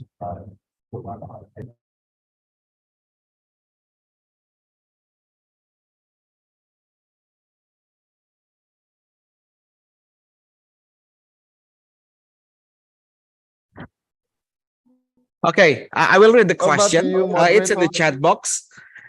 Educational tools are undeniably helpful in the teaching and learning process, particularly for independent learning. However, how will those tools empower students to control their own learning without any feedback from teachers? As the ones know their students well, as the ones knowing their students well, the teachers, I think, can provide more meaningful feedback. Meaningful feedback for students learning instead of corrections and suggestion provided by a learning tool. Maybe this question is for both Dr. Arthur and Dr. Clinton. Who would like to go first? Okay, thank you for the question. Definitely, as far as technology is concerned, and as far as teaching and learning is concerned, feedback can be provided to students through so many channels. That's the reason why I said when I was explaining the TPAC framework, I said the onus is on the school and the teachers to identify technology that are necessary and relevant to their various subjects. For instance, if you submit assignment through email, your teacher will download their work, read their work, mark their work, and provide feedback on the same document and save it and send back to the student. All the feedback are there. And if the feedback is not clear to you as a student, then you write back to your teacher immediately. If it is not working, you can have a Zoom meeting or even WhatsApp video with your teacher. There is nothing bad there. For me, all the modules that I'm teaching, I incorporated what? I incorporated WhatsApp in all my subjects. Why did I integrate WhatsApp? So that I will have what? Immediate feedback. If my students are having issues, they write to me or they post it on our WhatsApp group immediately. Then, if you need an individual attendance, then I call you on WhatsApp. We have video call. You explain, I will explain to you. So no need of you traveling 7 miles to go to school to meet with your teacher, whereas you have a technology that will enable that. So technology has made everything possible, cheaper, and easier. So that's all I have to say. What is important is for the school, the teacher, to identify the technology that is relevant and that can be integrated to their module. Thank you. So just because we are using technology, it doesn't mean that we forget the feedback from the teacher. Thank you for the answer, Dr. Clinton. Now we would like to listen to the answer from Dr. Arthur. Thank you. I would like to just point out that some of the new media which are used in teaching, in particular e-books, which are replacing our traditional textbooks, are much more interactive, that the learner will record language, get feedback on it, they will get updates on how well they performed on the tasks. So they're having a lot of feedback there, which is beneficial. And I expect the teachers just need to know how the ebooks are operating, but they don't, obviously, I think we can't expect them to be intervening or monitoring the feedback too much. I think also that our experience in the last, say, 10 years of the flipped classroom has made us all aware that a lot of the input in education can take place outside the classroom. So, for example, the students viewing or reading, which they do before or follow up. So I think this has prepared the teachers for much of the present digital disruption. Okay, thank you very much. Okay, I would like to go to the next question. It's already in the chat box too. Oh, wait.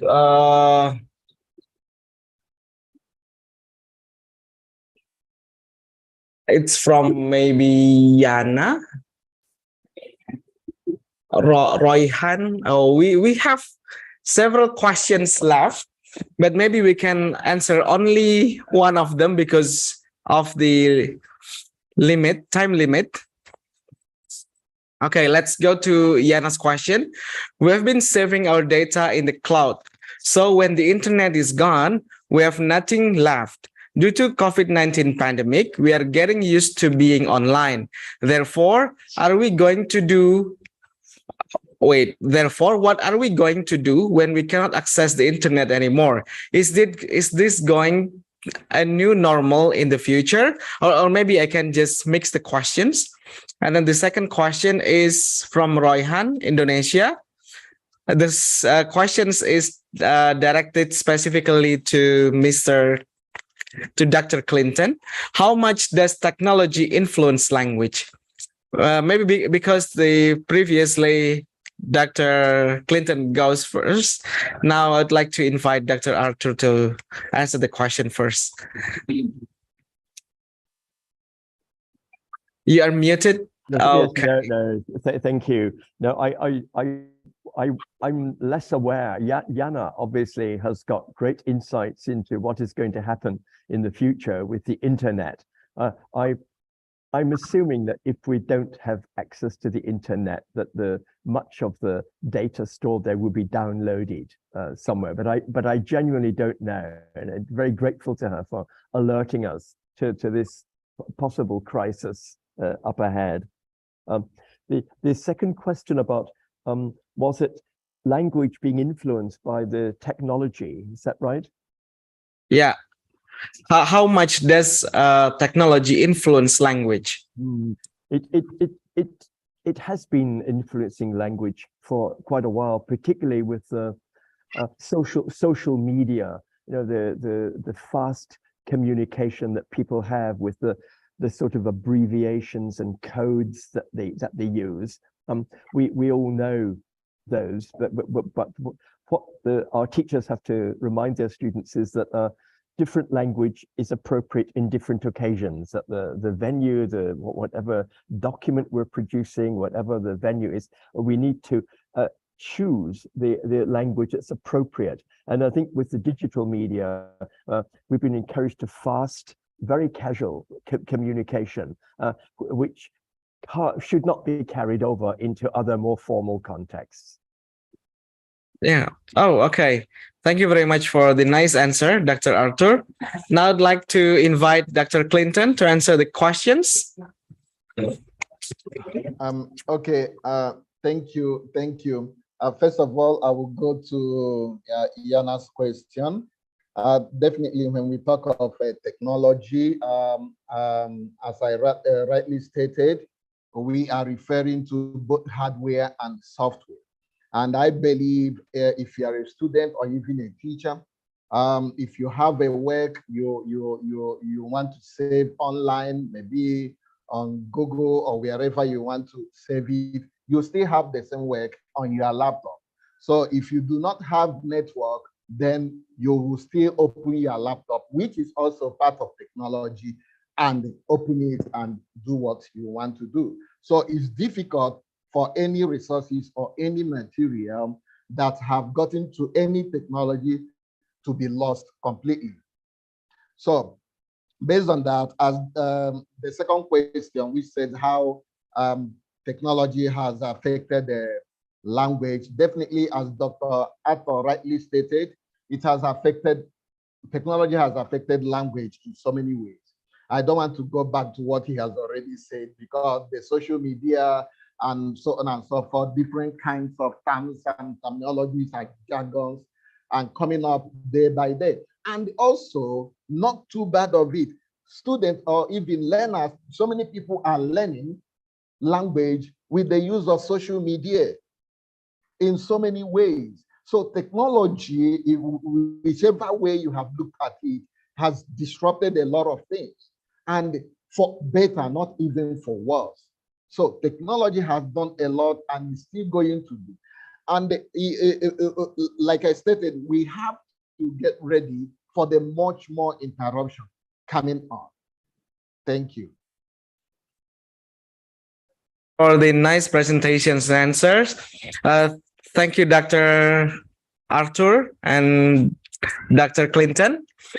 I believe that there are still some students who are still willing to ask questions, but we don't have more time. We need to move on to the next speaker. That will be that will be led by the next moderator. I am returning the seat to the MC. Thank you very much. Wujudkan cita-citamu bersama kami. Menempuh pendidikan program studi sarjana tentu saja menjadi impian kalian kan? Apalagi didukung dengan pelayanan dan fasilitas belajar yang memadai, serta akreditasi B dari BAN PT.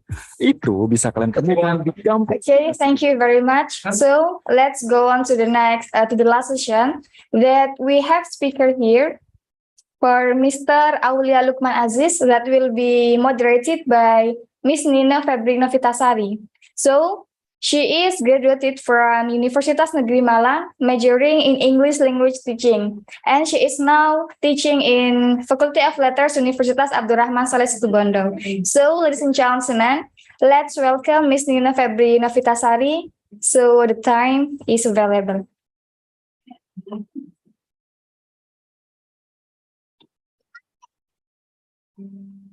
Wujudkan cita-citamu bersama kami. Menempuh pendidikan program studi sarjana tentu saja menjadi impian kalian kan? Apalagi didukung dengan pelayanan dan fasilitas belajar.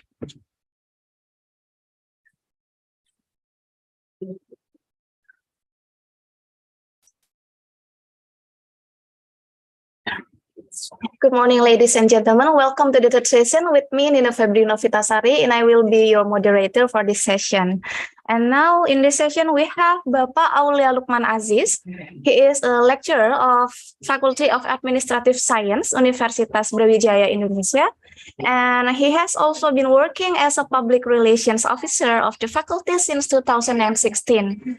Besides that, he is also the co-founder and CEO of Lentera Akademika Nusantara, Lekantara, a company running translation, editing, and publishing services since 2019.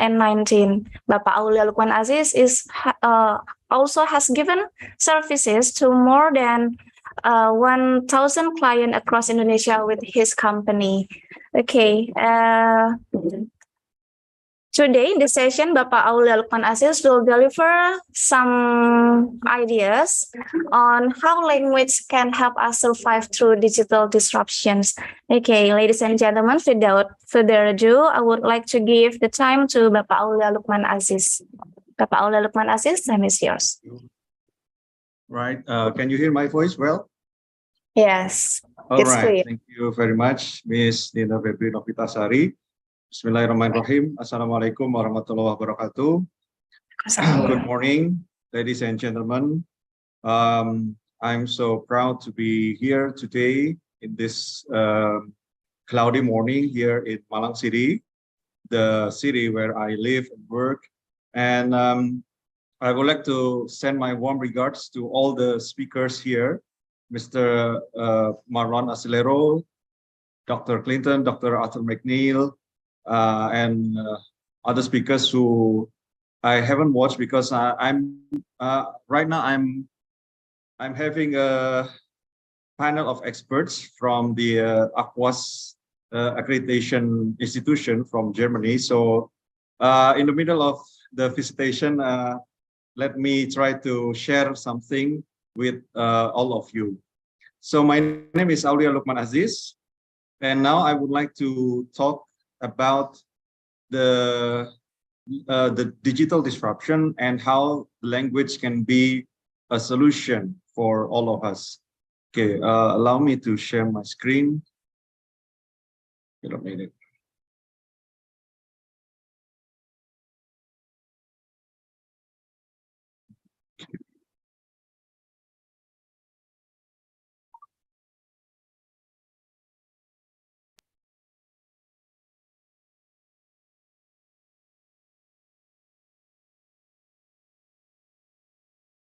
All right, so I'm going to talk the role of language in digital disruption era. So as we understand, and perhaps the other speakers have speak more about this, that now we are in the phase of change. Yeah, and when we face a change in our life, so what we best can do is by adapting to that change.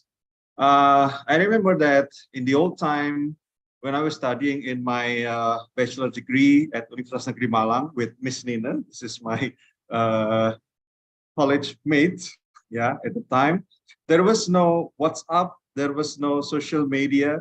We only have SMS, short messaging services. And when we receive a message from our professor, whether the class is going or postponed, all we did was to forward the message from one student to other student. So we created a kind of line of SMS, and when I first received the message from the professor, I will forward it to one of my friends, and then my friend will forward it to another friend, and so on until all the class receive the message.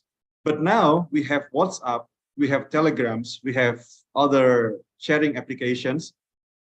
All we have to do is just creating a group, one message forward to the group, and everybody receive the same message at one time. And we didn't have social media, but now everyone has social media account, whether it's Facebook or Instagram.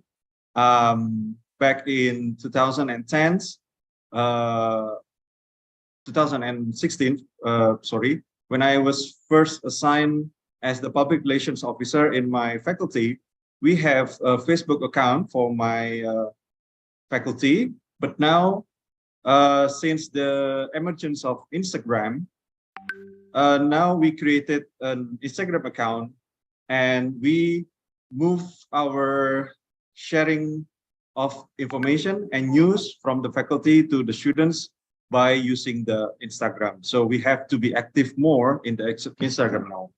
In terms of my academic life as a lecturer, I used to enjoy more reading thesis proposals written by my students in the printed form. I refuse to receive the electronic version because it's more enjoyable for me to read and then make some marks and notes on the papers. But now, especially after the pandemic, where we couldn't meet with each other easily, so now I begin to enjoy more reading the proposal in the PDF version rather than the printed version. So that's the kind of change that I experienced, and maybe all of you have also experienced. And in terms of business, yeah, with the rapid pace of technological advancement, I think people and companies, universities, all kind of institutions, government agencies must be proactive in adapting to change in order to remain competitive. And the digital disruption may have either positive or negative impacts on industries and business today. On the one hand, it can lead to increased efficiency, better customer experience, and new revenue streams. For example, the widespread adoption of e-commerce like Shopee, Tokopedia, Blibli, yeah, has made it easier for the customers, us, yeah, especially my wife, to shop online, and has created new opportunities for businesses to reach a larger customer base. On the other hand, digital disruption can also lead to decreased profitability, job loss, and reduced market share for businesses that are slow to adapt to change. And now, how is the role of language in such digital disruption? So according to my opinion, in a globally interconnected world, language is the primary tool for communicating with customers and partners, building relationships and establishing brand identity. And companies that speak their customers' language are able to establish trust and demonstrate a commitment to meeting their needs. This is important in international markets where language and cultural differences can be a major barrier to entry. So by embracing local cultural differences and language, companies can make their products and services to meet the needs of a specific markets, which can lead to increased customer loyalty and improve business outcomes. I have a sample of video here. I hope I can play it. Hang on. Oh, I don't think I can play it with this mode. Let me stop sharing. Oh.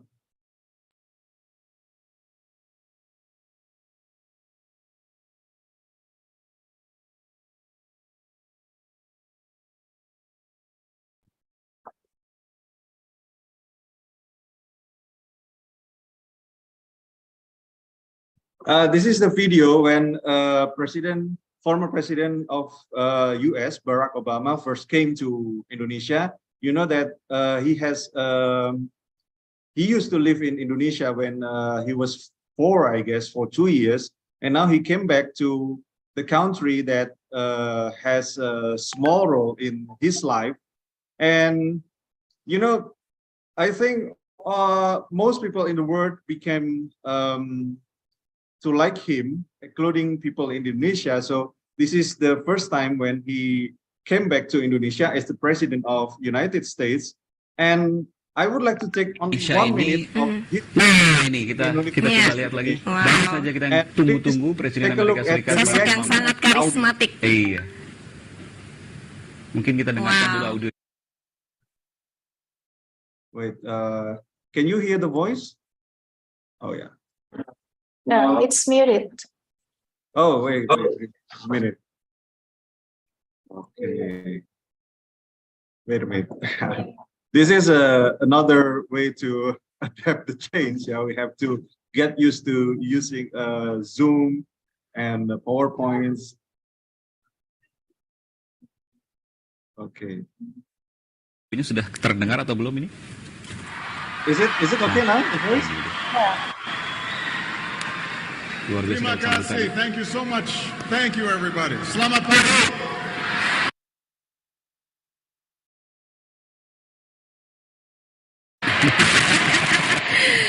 Nice.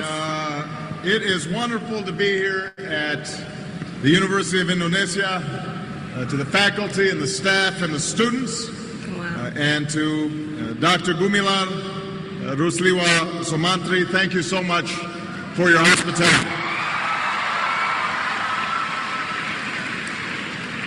Assalamualaikum dan salam sejahtera. Thank you for this wonderful welcome. Thank you to the people of Jakarta and thank you to the people of Indonesia. Pulang kampung nih.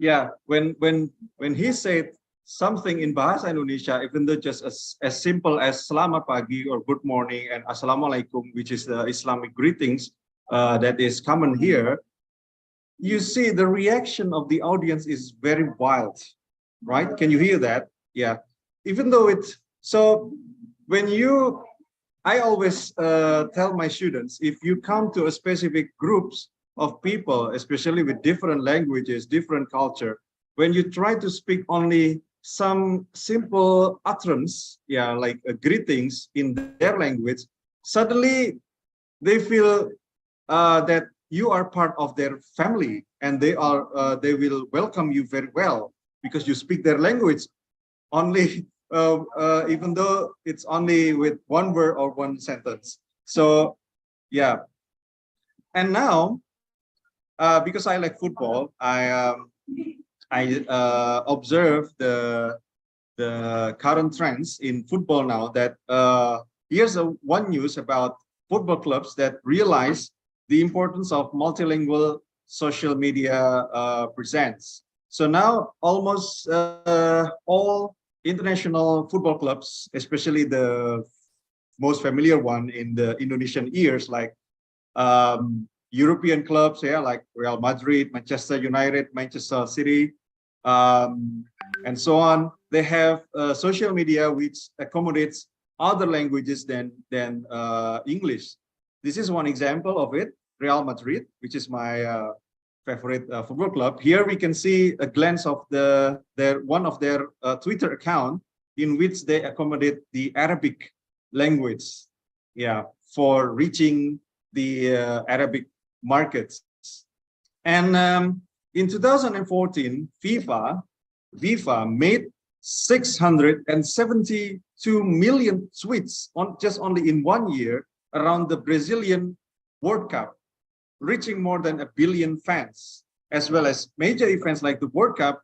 FIFA social media strategy also covers tournaments worldwide all year round, keeping football foremost in the people's mind. And they also make tweets, Twitter accounts in different languages with localized content to explain how to buy tickets for World Cup. So they create account in English, French, Germany, Spanish, Arabic, and Portuguese, so that people in those languages can know how to buy tickets to watch any football matches in the World Cup. And so now, how is the strategies to incorporate language approach to be more competitive in terms of the business entities? My suggestion is they have to adapt to employ these strategies. Yeah, the first one is the translation and localization services, in which, just like the European football clubs who provide social media in local languages, and the companies also should invest some of their budget for language training and development, so that the employees can provide language services to other language than the native language in which the company is located. And they also have to spend another budget for multilingual customer support, yeah, and also the development of multilingual and multicultural content. Anyone knows this? This is an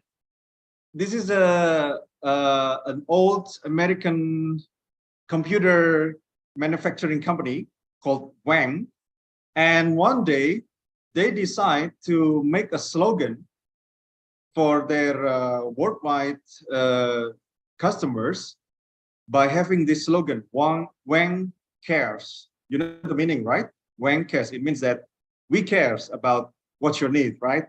But only the customers and their branch in the British region, yeah, where Mr. Arthur McNeil live. Oh, he's smiling. Of course, you know what is the meaning of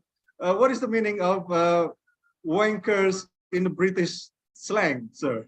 Can you tell us? It's someone who masturbates. Yeah, correct. So that's why their branch in the British region refuse to use this slogan, because it has a similarity in pronunciation as wankers, right? Which mean people or men who masturbate. So it's not it's not appropriate to use that. So this is one example how the investment in language and multicultural content is important for business today. Let me give that was the a small Veiler story. Now let me show you the success story. Of course, you know Netflix, and I'm sure most of you has an account in Netflix, right? So the company offers a localized content experience in over 190 countries. In addition, Netflix has invested in machine translation and natural language processing technologies, which have helped the company to provide accurate and efficient subtitle translation. And now their profit by 2022 is 31.61 billion US dollars. Another story is Airbnb. Perhaps this is not quite familiar for Indonesian people, but we know here we have Traveloka, we have Agoda to book a room in a hotel, in a guest house, in an apartment, in a villa. But people perhaps in the Western countries knows Airbnb, in which they can make a reservation of a certain hotel, restaurant, apartment, villa, even somebody's house who offers a room for a tourist so that they can spend time together with the host. You know, this company offers a localized booking experience in over 220 countries, and now he has also invested in machine translation and natural language processing technologies, so they can provide services to a specific language, yeah, including Indonesia, I believe. Yeah, just like but for us, if we know Traveloka, I guess I don't know how many languages that they provide. So far, I just know English and Indonesia, but perhaps other languages they also provide. So now my last point is, what are the opportunities for students in language or linguistics or literature major, just like you in this faculty, in this university? So first, the traditional job is still potential for the future, that is translator or interpreter, including the subtitle.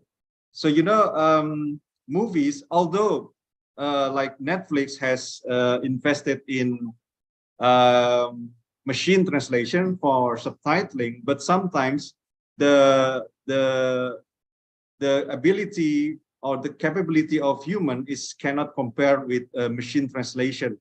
Yeah, and language editor is also relevant today. Although we have some machine like Grammarly or Ginger, yeah, who helps us to proofread or edit our papers, but still I believe that the editing done by human is more trusted. I believe so. Yeah, and you can also work as a marketing manager, especially handling the social media, to create contents in different languages, okay, for companies here. So if you master in English, perhaps you can help companies here or SMEs here to provide English language content for their website, for their social media, so that they can reach for larger international markets.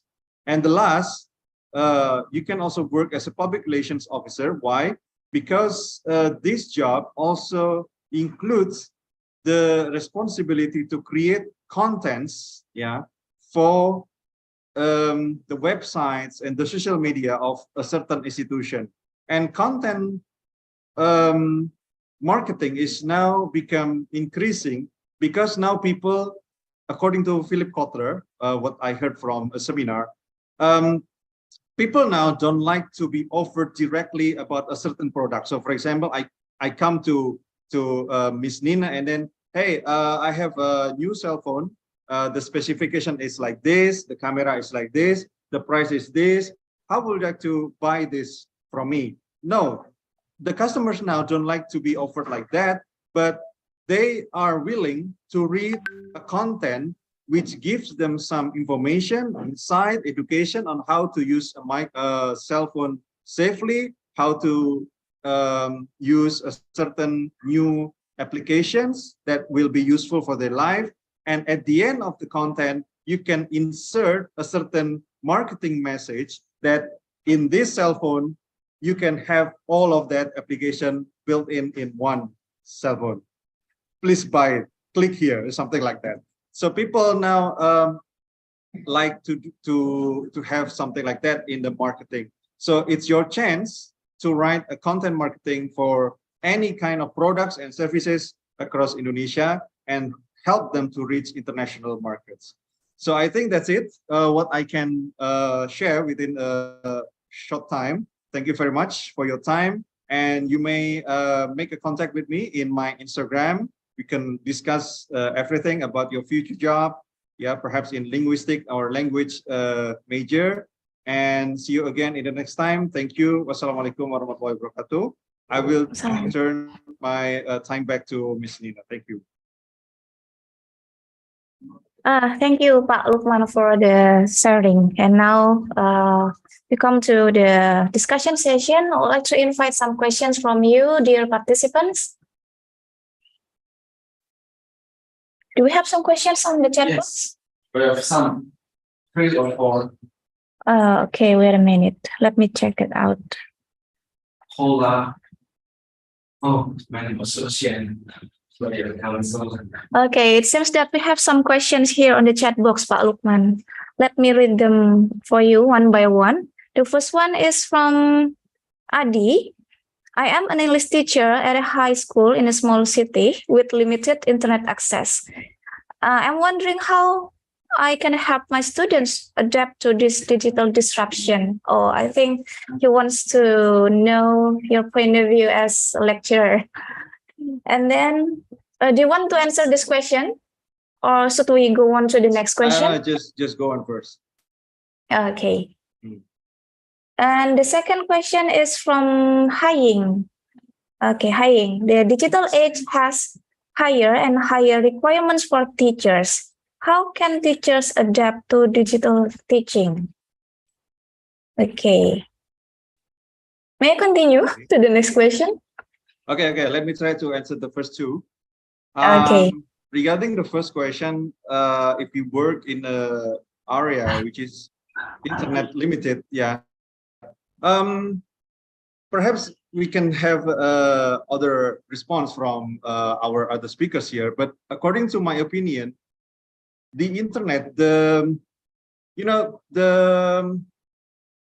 battery of the digital technology is internet. If you don't have, if you have limited access to the internet, it's like your home without electricity, right? So you cannot turn on your TV, you cannot charge your laptop or cell phone and so on.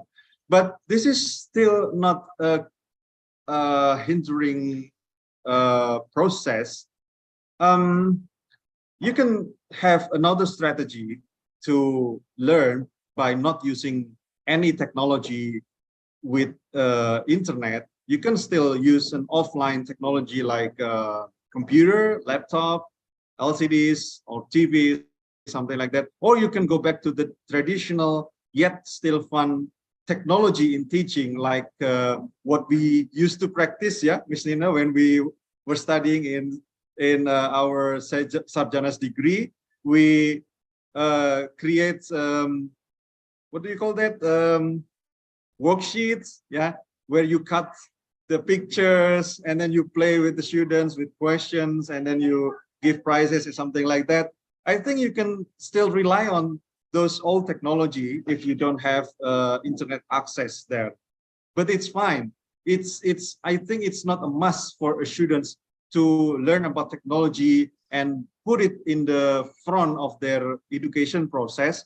Sometimes, perhaps, if the situation allowed, you can introduce them to an internet-based technology by going out to a certain place where the internet is available, like in the Kelurahan office, in the city government offices.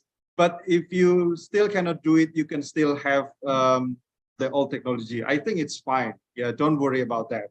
Yeah, in Indonesia now, the most popular toy is lato-lato, right? And I get some opinion from my colleagues who have a child, who have children, and they think this is good because this toy can distract the children attention for a while from internet, from YouTube, from watching television, from watching cell phones all the time. So we have to put it in a proportional level, yeah, between the use of technology and traditional one. And as for the second question, what was it? I forget. Okay, how can teachers adapt to digital teaching? Digital teaching. Well, the first thing is you have to have an open mind. Whatever technology that comes up through to you, through other people, like from your student, you realize that now perhaps your students adapt, use like TikTok, or use a new feature in Instagram called Reels, right? Now, I think if you have open mind, you have you have open mind, you can ask them how to use that technology, and then you can go back home and try to think up a certain technique to teach by using this new technology.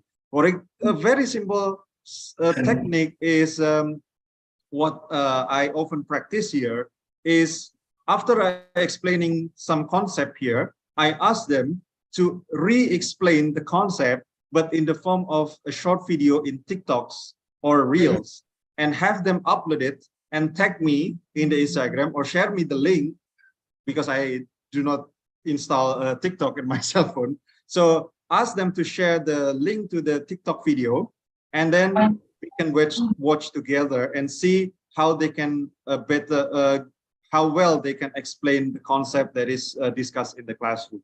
I think that's one idea. Yeah, you have to open your mind to whatever new technology. If you find a new technology from your other colleagues by using this application, that application, please don't hesitate to ask them. Hey, what's the website? How to use that? Ask them. Open your mind. Don't afraid to learn something new. Don't get afraid by people will say, you're very old, you're old school, you don't know this, you're old school. No, don't worry about that. We have to keep up with the change. Even though you are already old, yeah, you still have to keep up with the technology and keep the technology available to your students in the classroom.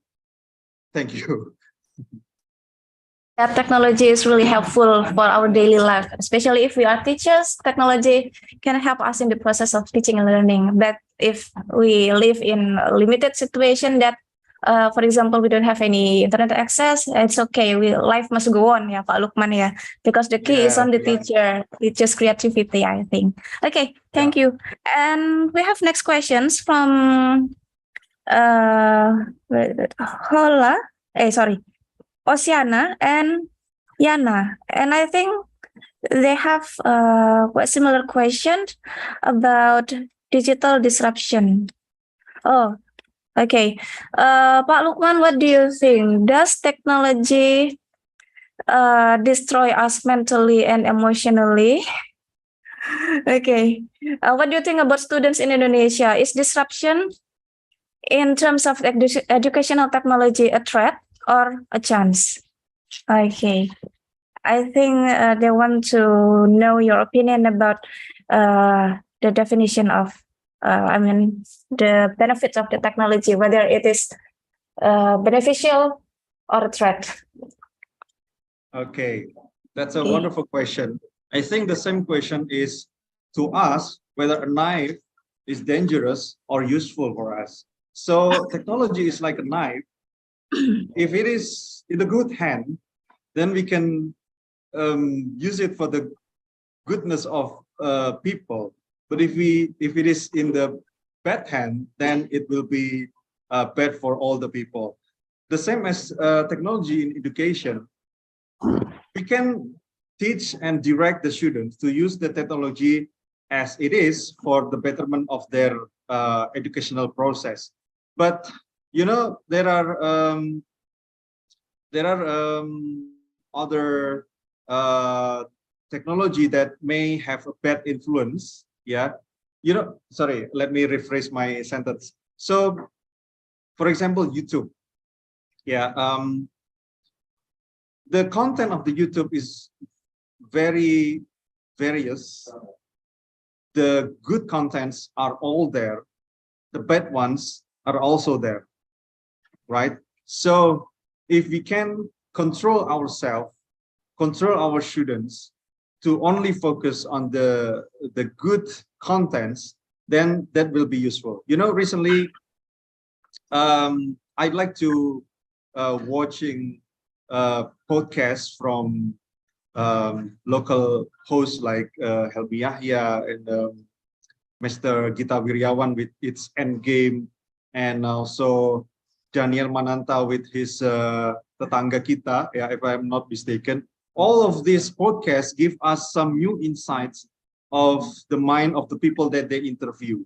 If we can direct the students to watch those, that will be useful. Yeah, but if they try to access more on the bad contents of the YouTube, then it will be bad also for them. So I don't know, but I don't know how to control, because the internet is in our hand. It depends on our self-control, religious faith, on how we can control ourselves to watch this and not watch that.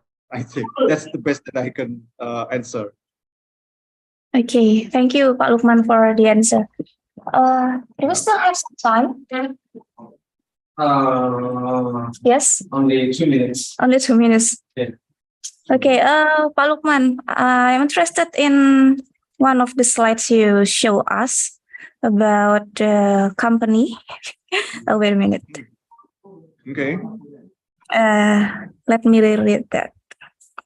Oh yeah, on your 1, 2, 3, the third slide saying that companies that speak their customers' language are better equipped to connect with them on a deeper level, understand their needs and preference, and blah blah blah. Okay, so it means that the company itself should be ready with that, right? What about your opinion as a founder, as a CEO of Lekantara? Maybe you can give some suggestions for other people out there who also have company. What can they do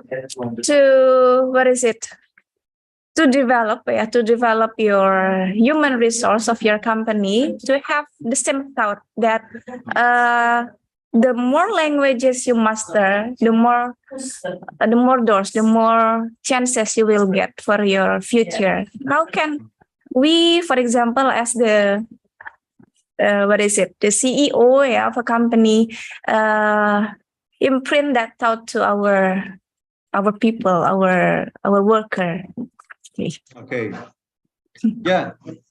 Thank you very much. You know, I also actually have an interesting statistics here.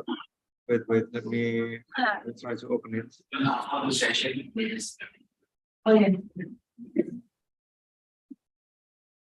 Yeah, the chance is that because the limited time, if you build your own company, then how will you provide multi-language information to other customers? The answer is depending on your readiness or preparedness of your business to market it to the international market. So if you're not ready with that, if you're not ready to receive orders from outside of Indonesia, then don't try to don't spend too much time for now to invest your time and energy and money to translate your social media, all your social media and websites in different language than Indonesia. It's fine. But if you're ready, then it's time for you to invest some money, some of your budget, to provide some at least English-based information on your websites. Okay, so it depends on your readiness.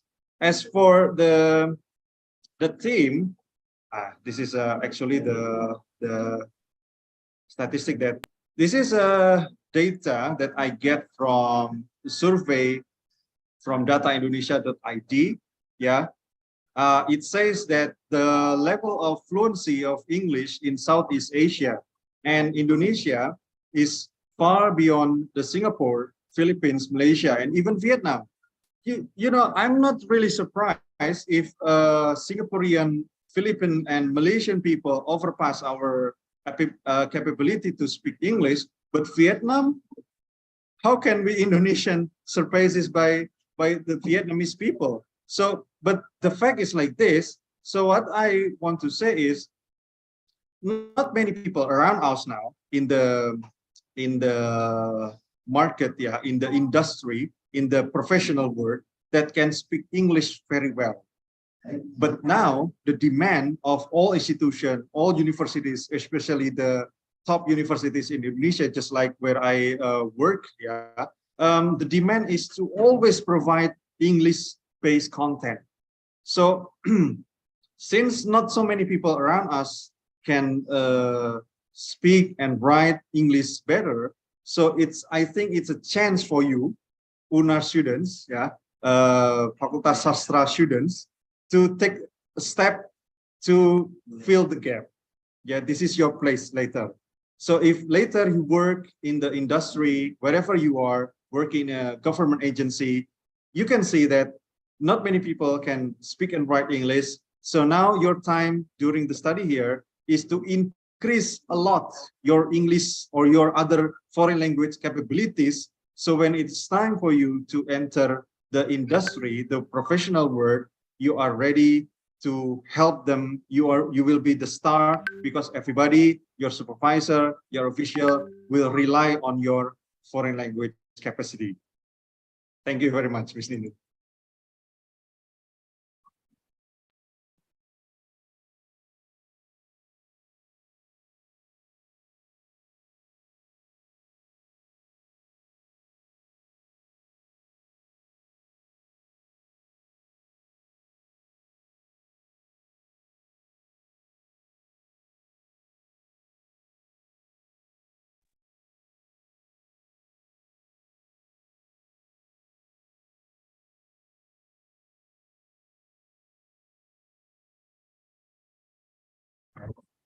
Pak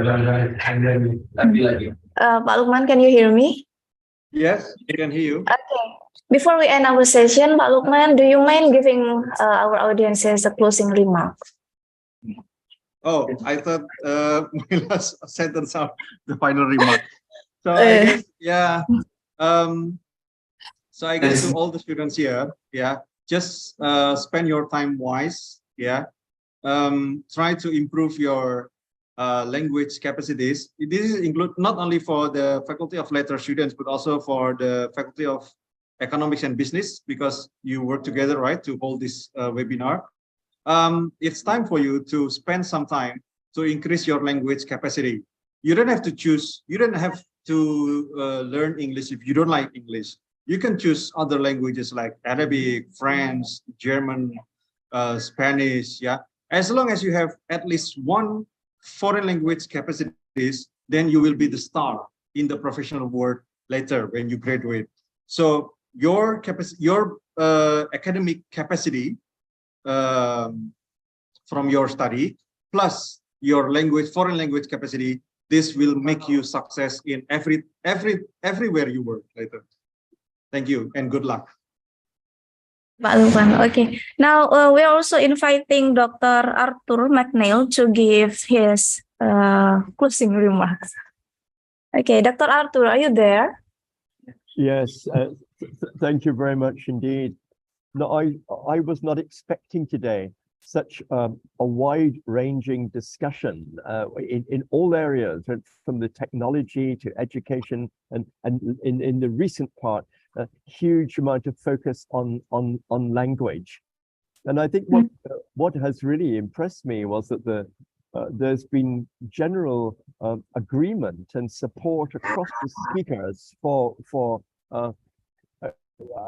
adopting a very positive view towards the future of the disruption, how we cope with it in an optimistic way. Now, I've very much liked the advice which Dr. Aziz is giving to the current generation of students to think internationally, think bilingually. These are, I think, true now more than before. We used to think that the world was going to be dominated by one or two languages, but that doesn't seem to be the concern at the moment.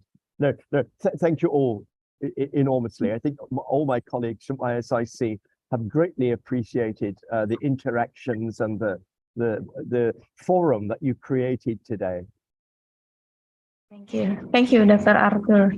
Okay, we're also inviting Dr. Marlon Rail Astillero to give his conclusion or closing remarks for today's meeting.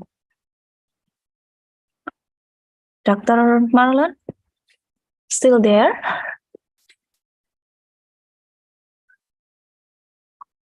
Okay, maybe we can, Dr. Futikat Sontonsmai. Can you hear us? Yes, yes. Okay, yeah. I'm sorry, what shall I do, please? What should I do? Okay. We would like to invite you to give a closing remark for our participants today. Actually, I just like I changed my clothes a little bit. I don't know. Okay. First of all, I would like to thank you, everyone here. The dean of the university and the faculties, and the lecturer and distinguished guests, and everyone here, especially director of ISIC that help this stuff, especially the host from Indonesia. They're doing very good job, very great job, and we learned a lot in different perspectives, in languages, in English, that's we call global English or something. We learn about how can we utilize the advanced technology, especially digital technology, in this digital era. And we learn experience from different perspectives, different country, different culture. And of course, we learn from the audience and from the people who participate in this event as well. So finally, I just like to thank you, everyone here to having us here, and hope you have a great job, have a good opportunity to use technology to encourage and to help your work, your life, and everything's much better life. And keep in mind that help society as well. Thank you so much. Appreciate that. Yeah. Thank you, Dr. Fotikat. And next, maybe we can have some closing remarks from Dr. Clinton Anyangu. Okay, thank you so much. I just want to say a very big thank you to the organizers and to my colleagues from ISIC, and to our audience. We really appreciate your attendance today and listening to us. One thing is certain, that technology has come to stay. So to the teachers and students that joined us today, we will encourage you, I will encourage you to try as much as possible to incorporate technology in whatever thing you are doing, especially our teachers. Do not neglect, that little technology that you include in your subject. It's doing a lot of job. It's encouraging your learners. And you are not doing it for nothing's sake. You are encouraging them to know more about technology, because it will not be fine if they graduate and go to the world of work. They can't even handle the technology present there. No, nothing. So let's try as much as possible as we can to do our best. It will not be in vain. So once again, to thank you to all the organizers. I really appreciate having me. Thank you. Yeah, thank you, Dr. Clinton. Okay, so I can say that in whatever field we are in, we cannot say that the rapid development of technology should be a barrier for us. Yes, we need to catch up with it, but we don't have to be feel pressure with the development. Okay, thank you. I think that's all for this session. Thank you for being and staying with us. And I will give the turn back to the Master of Ceremony. Thank you. Assalamualaikum warahmatullahi wabarakatuh. Yes. Wujudkan cita-citamu bersama kami. Menempuh pendidikan program studi sarjana tentu saja menjadi impian kalian kan? Apalagi didukung dengan pelayanan dan fasilitas belajar yang memadai, serta akreditasi B dari BAN PT. Itu bisa kalian temukan di kampus UNAS Situbondo. Dan ini dia yang kalian tunggu-tunggu. Penerimaan mahasiswa baru UNAS tahun 2023 telah dibuka. Program studi yang ada di 6 fakultasnya juga sudah memiliki akreditasi yang dikeluarkan. Okay, ladies and gentlemen, finally we are in the last agenda that is closing. So I would like to say thank you very much for ISIC, for the collaborations, and all the speakers for the truth for sharing, and all the participants who already attend to this international webinar. So guys, before we close this agenda, please turn on your camera to have a photo session.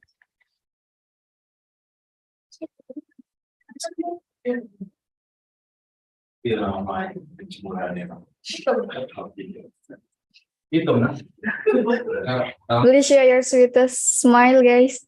Trong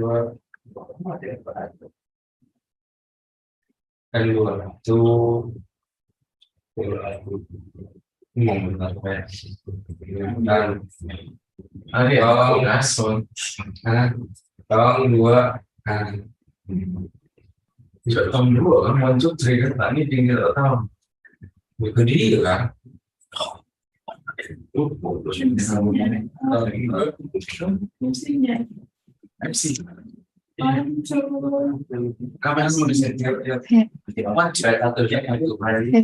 Are you ready? So 1, 2, smile.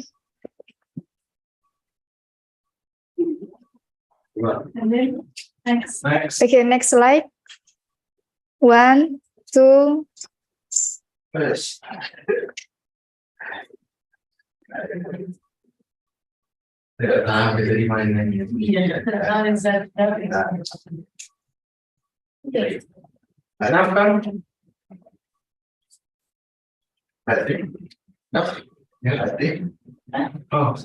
Okay, the next slide.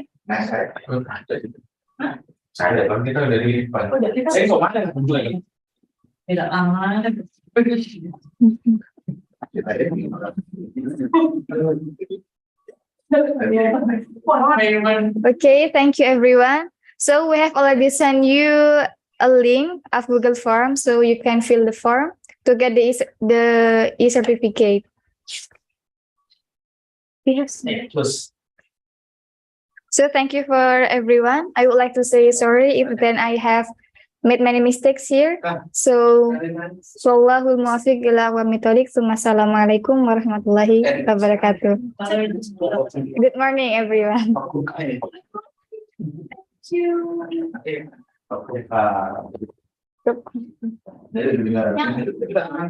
Wujudkan cita-citamu bersama kami. Menempuh pendidikan program studi sarjana tentu saja menjadi impian kalian kan? Apalagi didukung dengan pelayanan dan fasilitas belajar yang memadai, serta akreditasi B dari BAN PT.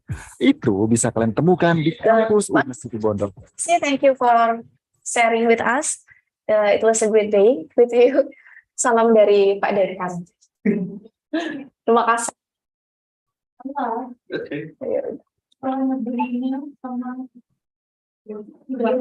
Miss Ada, thank you very much. Dr. Arthur, Dr. Clinton, and then Dr. Futikat. Thank you very much. Thank you, Yusuf. Till next time. See you next time. Hopefully we can collaborate more in the near future. Thank Yeah. you.